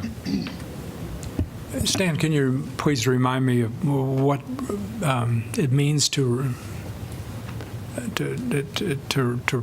what's the right word here? Sorry, to lease promptly? To lease promptly, yes. So obviously, if you're moving out of your home, there's steps that you take, and part of that is, we feel that 6 months is a good turnaround time for to making that move from being an owner-occupied property to a rental property. We're asking to see, certain indications that this is going to be a legitimate rental. If you're moving out of the community, if you've purchased another property, if you have a job in another location, all of those would be taken into consideration. But again, if it exceeds a 6-month time period, we would feel that it's not a valid rental permit. Okay. And we have ways to verify that a property is either occupied or unoccupied for a period of time. What about? Go ahead. Go ahead, Rod. What about, I know some of the professors that can go on sabbatical from time to time express concerns about them. Would they be affected by this? So, for example, if someone is going to have a year sabbatical. Yeah. So we had provisions in the original ordinance for temporary rental permits, and sabbatical was one of those areas that was definitively defined as an acceptable temporary rental permit. So no, they wouldn't be affected by this. Any other questions for Stan? If someone is having trouble selling their home, say it's been on the market, which doesn't happen in Iowa City very often, say for 9 months or so, and then would decide to try to put it up as a rental, would this cause them not to be able to do that? Or as long as, again, they followed the 6-month thing to rent? So if they were in an area that wasn't capped out, they could obtain a rental permit. In the capped area, I'm going to have to get back to you on that. I don't know if the sale or the lack of a sale would allow you to get a rental permit. I don't think it did. I don't think it did. No. Yeah. I don't think so. Maybe you should double check Yeah, that. I can double check that, and we'll get We back know to you. that's the case because we had an issue raised about that, and I mean, people could just put an inflated price on their Correct. house and say they can't sell it and then get a Right. rental permit. I Right. mean, it'd be a huge loophole for people. So. But I'll bring that back next council meeting. Good deal. Thank you, Stan. All right, council discussion? I think students want to. Oh, I'm sorry. Gustav. Hi, Gustav Stewart, USG Liaison.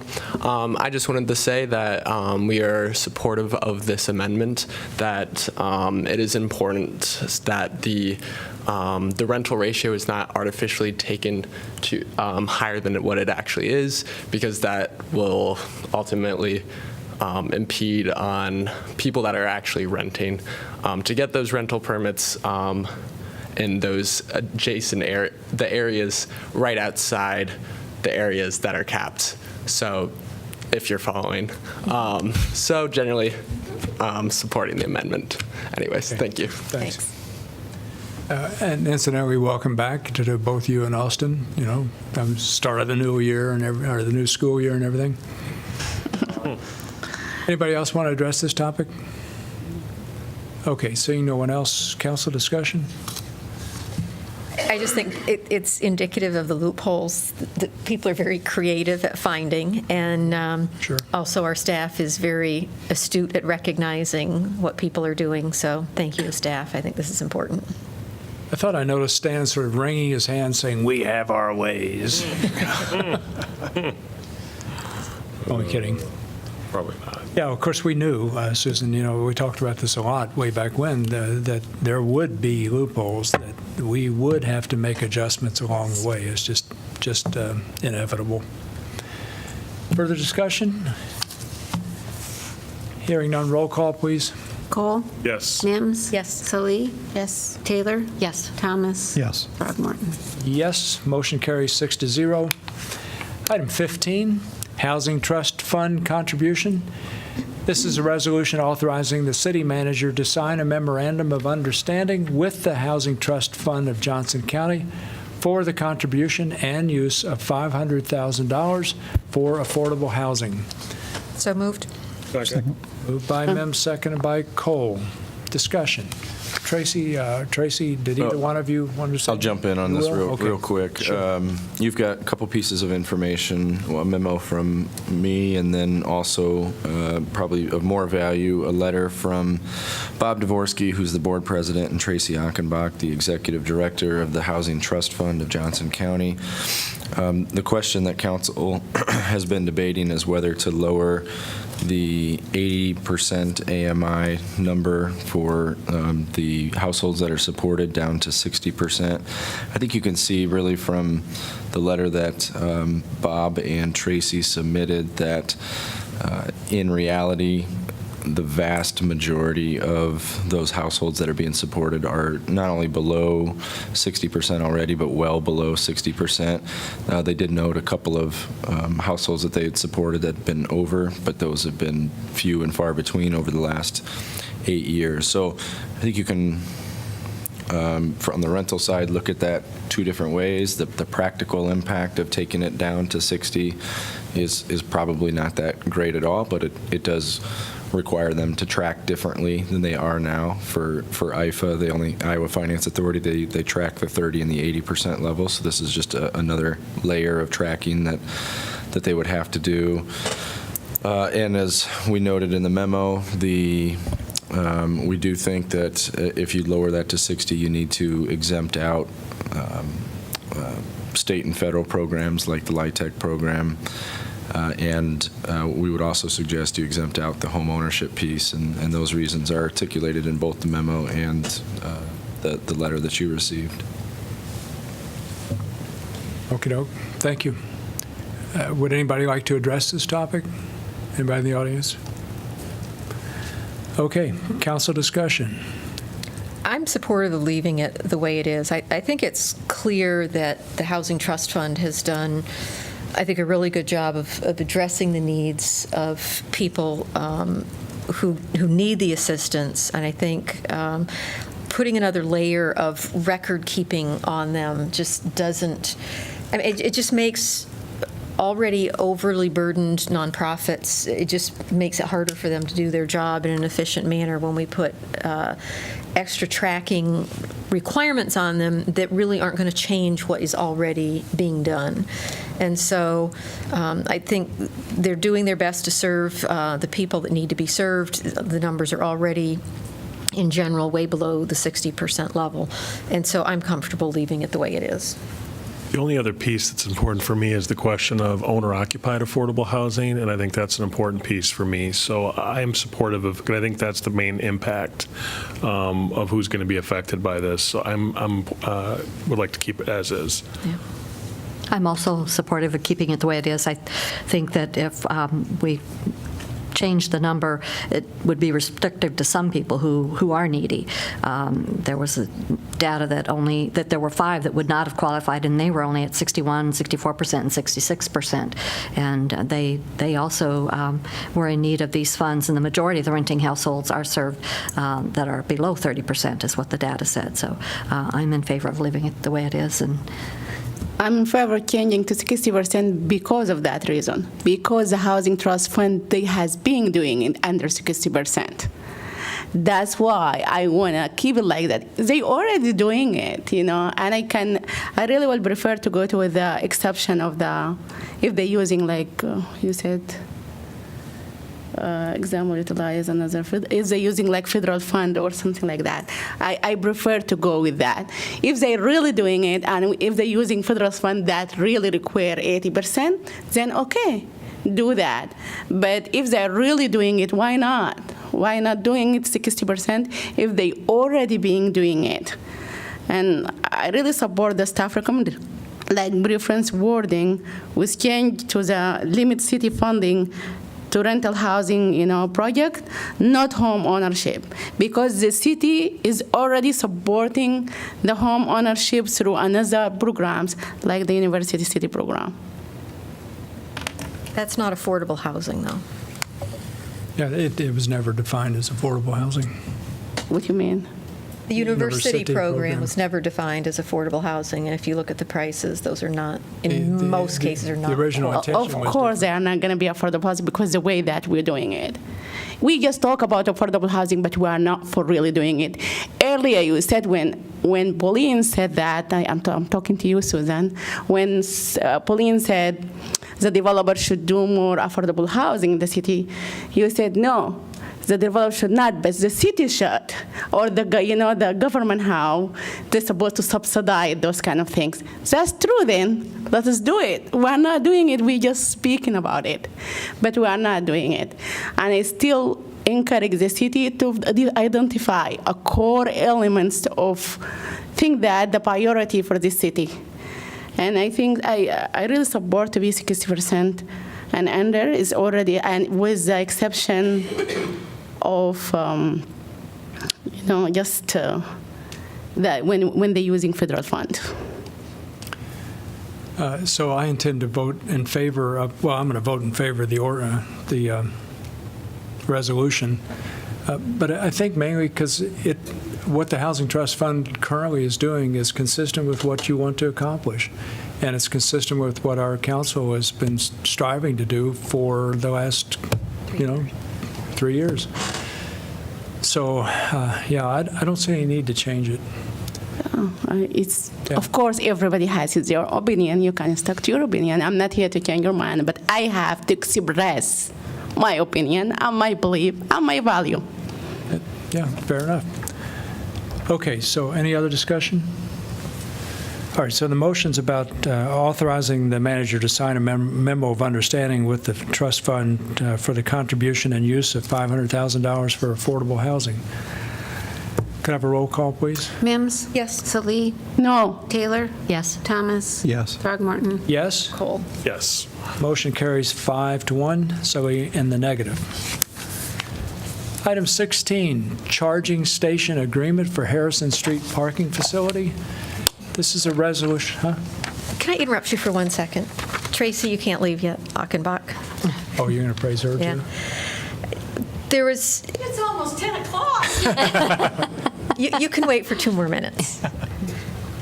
What a lot of people in the public may not know is that Tracy Achenbach, who has been the executive director of the Housing Trust Fund of Johnson County for quite some time, has taken a new position with East Central Iowa Council of Governments.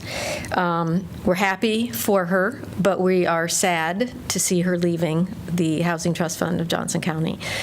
Tracy has done just an incredible job.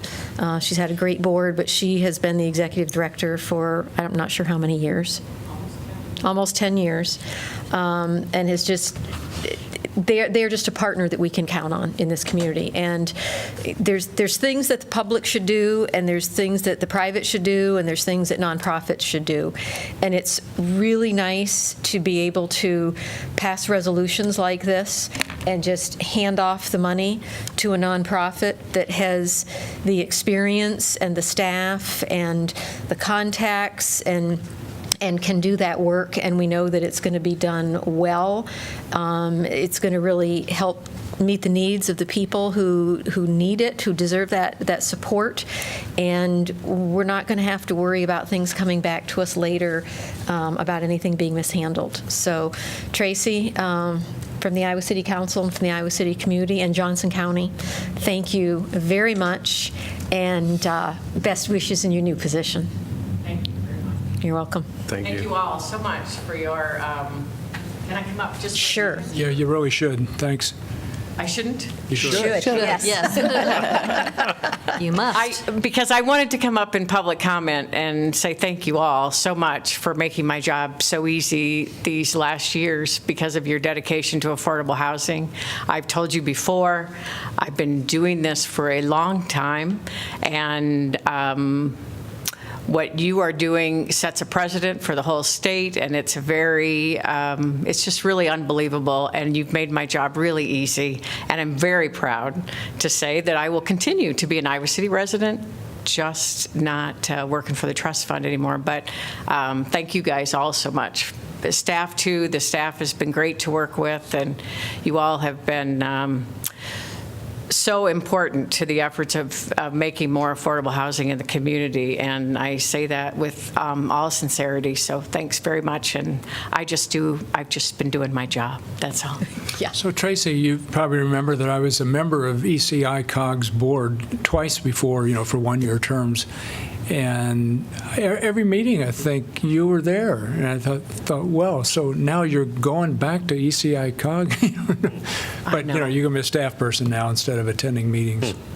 I'll be getting to do, you should be happy, because I'll be getting to do a little bit more planning with communities and counties, so that'll be, I'm looking forward to going back to doing a little bit more of that, so. Good deal. Anyway. Say hi to Doug. Okay, thank you all so much. Yeah. All right, so Sorry to interrupt you you. interrupted, and of course I'm very, I see, I was just starting this Charging station. next item. Item 16, charging station agreement for Harrison Street parking facility. This is a resolution approving agreement for temporary use of public property between the City of Iowa City and Steve Howe, for wall space on the interior of the Harrison Street parking facility in Iowa City, Iowa. Could I have a motion to approve? So moved. Second. Moved by Mem, seconded by Cole. Of course, just reading that, it sounds really pretty vague as to what this is all about. We're going to work with Steve who? So. Do you want to? Yeah. Hi, good evening. Good evening. to see you. Mark Rummel, Associate Director, Transportation Services. What this is really covering is the Sabin townhomes that are built right adjacent to the newest parking ramp we have, the Harrison Street parking ramp. They share a wall. It's actually our wall, but it's a firewall between the townhomes and our ramp. So what this individual would like to do is come through the wall with just a conduit to supply power to a charging station to plug in his electric vehicle. So it's a private charging station for a specific stall that he has a permit for, and per an agreement we have with the townhomes, those owners can get up to 2 reserved stalls right outside their door. So he's trying to put it in his own stall. We just would need the right-of-way permit. And what we're asking for, too, is for future requests like this, that this will help us process that a little faster. So we're expecting, well, there's a good chance that we might have requests like this in the future, especially in that area. So. Okay, good. Thanks, Mark. I think this is a great idea. Yeah, why not? Any council discussion, other than it's a great idea, nod. And just a quick question, that spot will be clearly labeled that that is for his spot due to the Sabin Townhome, so that the members of the public coming into the ramp wouldn't use that spot for a charger? Yep, he's already got that space reserved, and anyone else that has space over there, it's a sign that says reserved for this space number, so it'd be that one, yeah. Thanks, Mark. Yep. No further council discussion. Roll call, please. Salee? Yes. Taylor? Yes. Thomas? Yes. Throgmorton? Yes. Cole? Yes. Mims? Yes. Motion carries 6-0. Item 17, Smokin' Joe's number 19 tobacco penalty. This is a resolution assessing $300 civil penalty against Smokin' Joe's number 19. So moved. Second. Moved by Mims, seconded by Thomas. Discussion? Does anybody want to address this topic?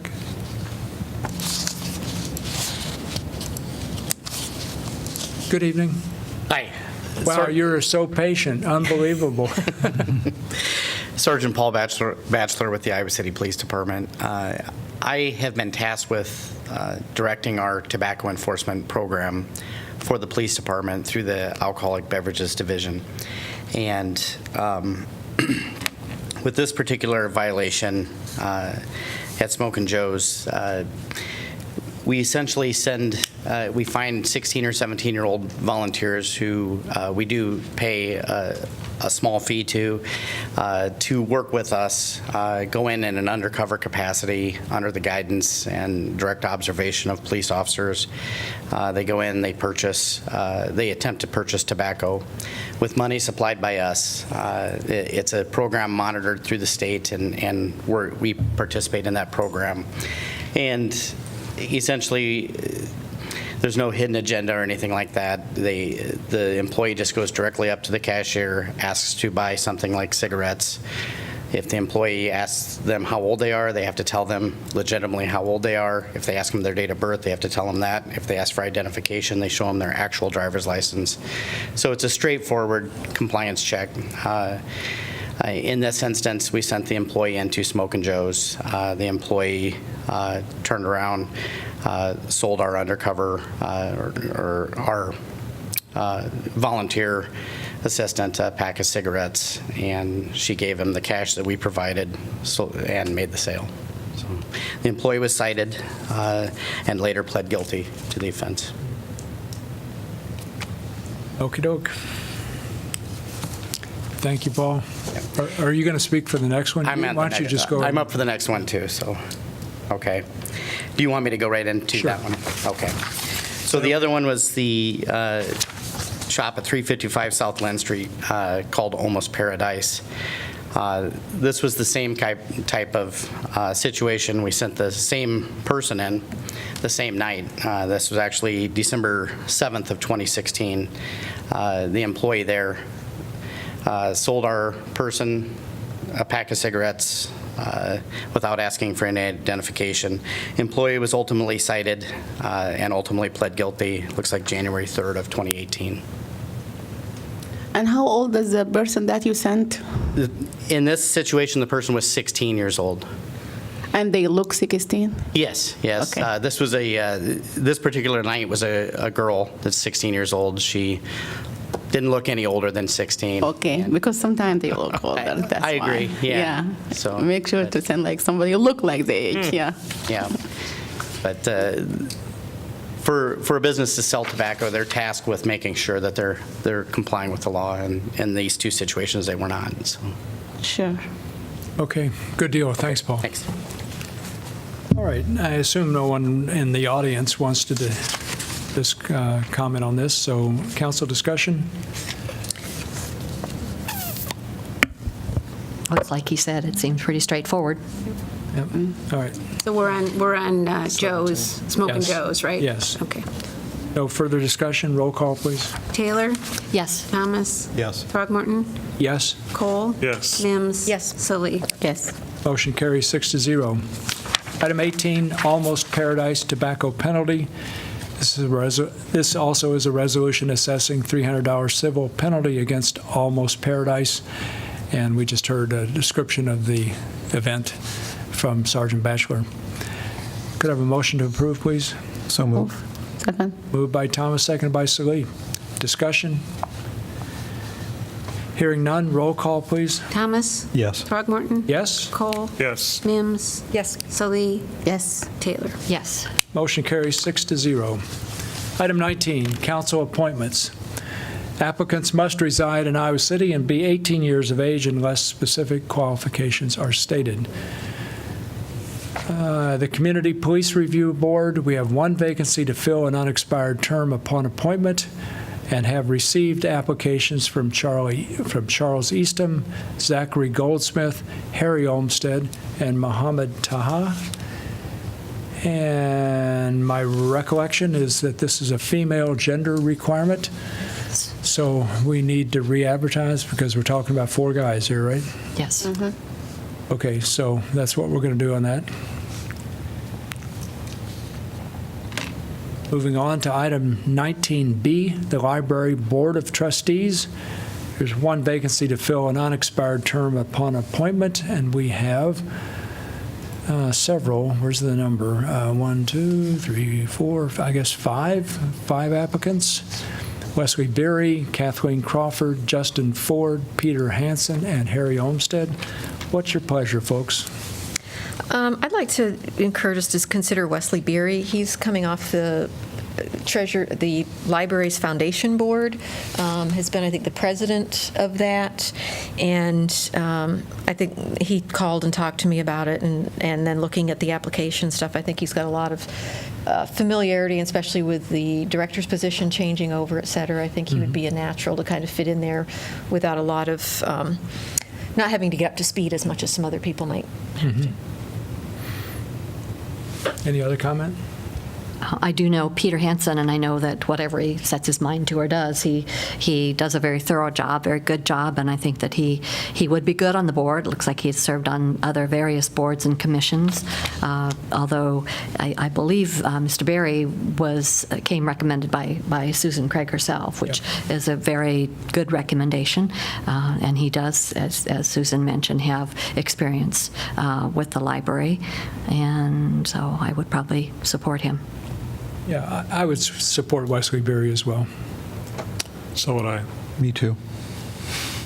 All right, sounds like, Maz, did you want to? Yeah, okay. So I think we're clear about that. So we need a motion to appoint Wesley Berry to the Library Board of Trustees. So moved by Mims. Second. Seconded by Thomas. All in favor, say aye. Aye. Opposed? Motion carries. All right, announcement of vacancies. We have one vacancy to fill an unexpired term plus a 3-year term upon appointment to the Senior Center Commission. And one vacancy to fill a 4-year term on the Airport Commission. No, wait a minute. For what I just said about the Senior Center Commission, applications for that must be received by 5 p.m. Tuesday, September the 11th, 2018.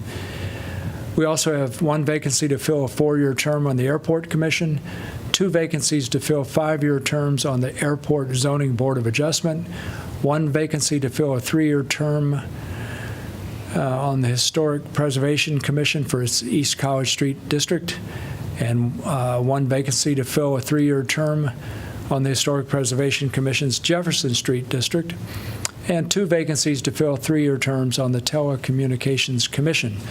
These vacancies will remain open until filled. Item 21, community comment. Gustav, did you want to say a few words? So, as you probably know, students are back in town. They have moved in, and the university school year has now begun, if you were not aware. These students come from different backgrounds and different places, and in fact, over 5,000 new individuals have now arrived at the University of Iowa and now get to call Iowa City home or second home. There are not that many places that you can find this environment where there's so much diversity and so many different backgrounds, where you can share with one another and learn from one another about like students that are from different countries or states or just overall different backgrounds. And it is a really great opportunity. And the city has an enormous responsibility and ability to create that environment and create that community in collaboration with students and the overall community. So you, as a student, they meet long-lasting friends, and they find community, and they prepare for jobs. They are the future leaders of the city, state, country, and world. That being said, I would also like to give a shout out to fellow UISG colleagues who this past week, as a part of On Iowa, registered about 1,400 students in Iowa City to vote. So I encourage you to get to know some students, engage in the community there, and thank you. Thanks. Gustav, I'm very proud to report that 2 of your constituents are my daughter and my older son, both returning students to the University of Iowa. So talk to them, get their advice, that kind of thing. Okay, let's see, City Council information. Could we perhaps start with Maz and move to the right? So, I like that. We're reporting what? I forget. Sorry, City Council information, just... Today is our holiday, the second biggest Muslim holiday, and I just wish everybody happy Eid who's celebrating the Muslim holiday, and wish myself too.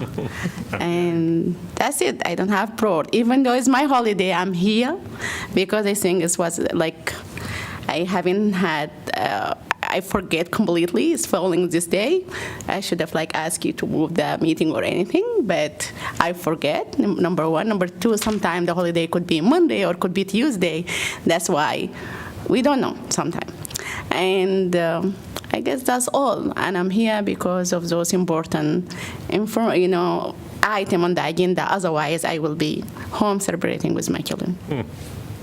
Great. Rockne? Well, I wanted to welcome all the students back. We love our students, and we want them in our neighborhoods and our community, and Iowa City wouldn't be what Iowa City would be without the students, and so we welcome them and want them part of our neighborhoods. But one of the things about being in the neighborhoods, we also want students to be good neighbors, and we've heard anecdotal reports of a little bit too much fun in the evening, and we understand that that's part of the college experience as well, but certainly there's a lot of opportunities downtown, but I think in the neighborhoods, we want the neighborhoods respectful, and we want people to be good neighbors to one another. So I want to get the word out to the members of the public. We really want to watch out for the disorderly houses as we sort of approach this fall. I think it's very important that we have neighborhoods in which we have students, which we have families, which we have people of all walks of life, but the people have an opportunity to get a good night's rest and that they're not woken up at 2 o'clock in the morning. So with the start of the school year, I think we all need to start strong, and we need to be good neighbors to one another, and I encourage people to be respectful of each other as they have fun, while at the same time enjoying living in our wonderful neighborhoods, and students, of course, will always be welcome with that. So if any of those issues do pop up, please let us know. Please let our staff know. I really want to make sure that we start off with a strong foot this fall, so that we can ensure that we have vibrant, healthy neighborhoods where everyone can get a good night's rest. A couple of events I wanted to mention. One is this coming Thursday at Happy Hollow. We'll have Party in the Park. And I don't know if the shelter and the restroom are The pavement's down. Not completely done, but almost. So I guess we'll have to kind of just pretend they're finished or something. But the shelter does have its roof and what have you, so it's pretty clear what, it's functional at least. So that's 6:30 this coming Thursday. And then ICAD is sponsoring a TEDx event on August 30th from 1 to 5 p.m. On the subject of power of community. There'll be 8 speakers, and it will be held at the Hotel Vitro. If you attend the actual event, it's $100. If you would like to watch it remotely, you can do that at Merge in the Penn Mall or at the Kirkwood Regional Center. So there are a couple of options, and those are free.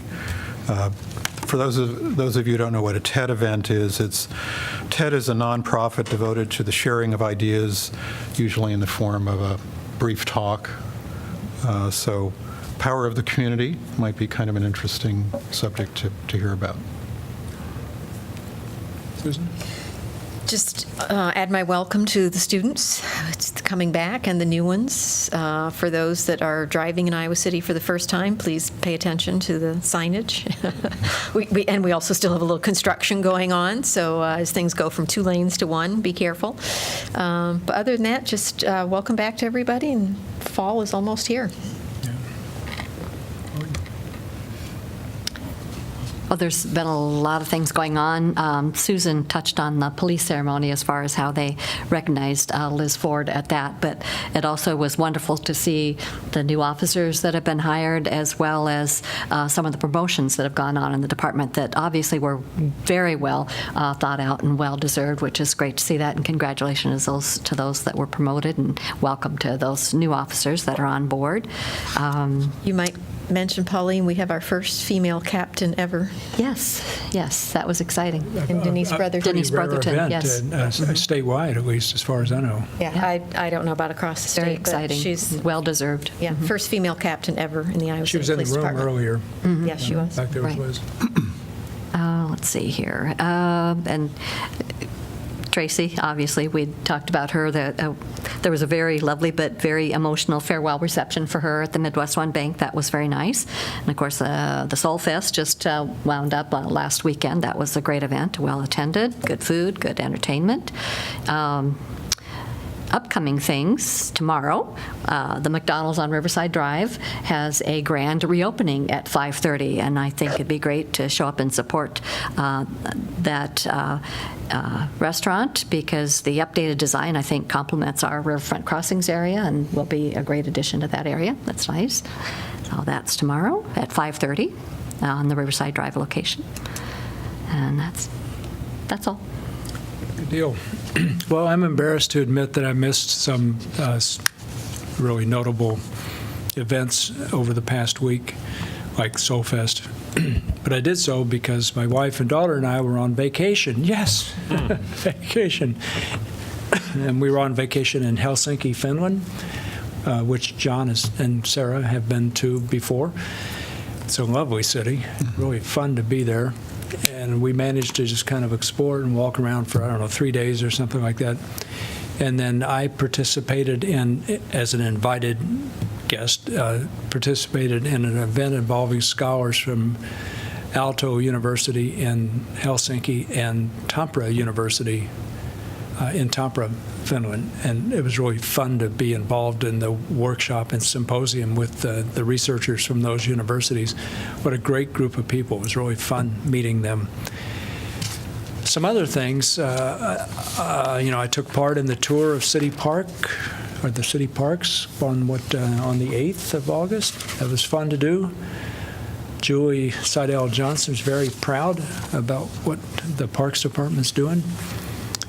I had an opportunity to attend the first of 2 scheduled candidate forums yesterday afternoon, and there may be more in the works that I don't know about, but this one was held at the Mill. It was an innovative approach to doing a forum, interesting to see. The next one is sponsored by the League of Women Voters and will take place here in this room in City Hall on Wednesday, August the 29th from 7 to 8:30 p.m. A Monarch Festival that is not a candidate forum. A Monarch Festival is going to be held at True Bud Park on Sunday, August the 26th, from 1 to 3 p.m. What else? Let's see. Susan Rockney and I are going to be participating in a Council Economic Development Committee meeting from 11 to noon here in this room on Tuesday, the 28th of August, as far as I know, anyhow. Hope that day's right. Checking my calendar. I saw that quizzical look on your face.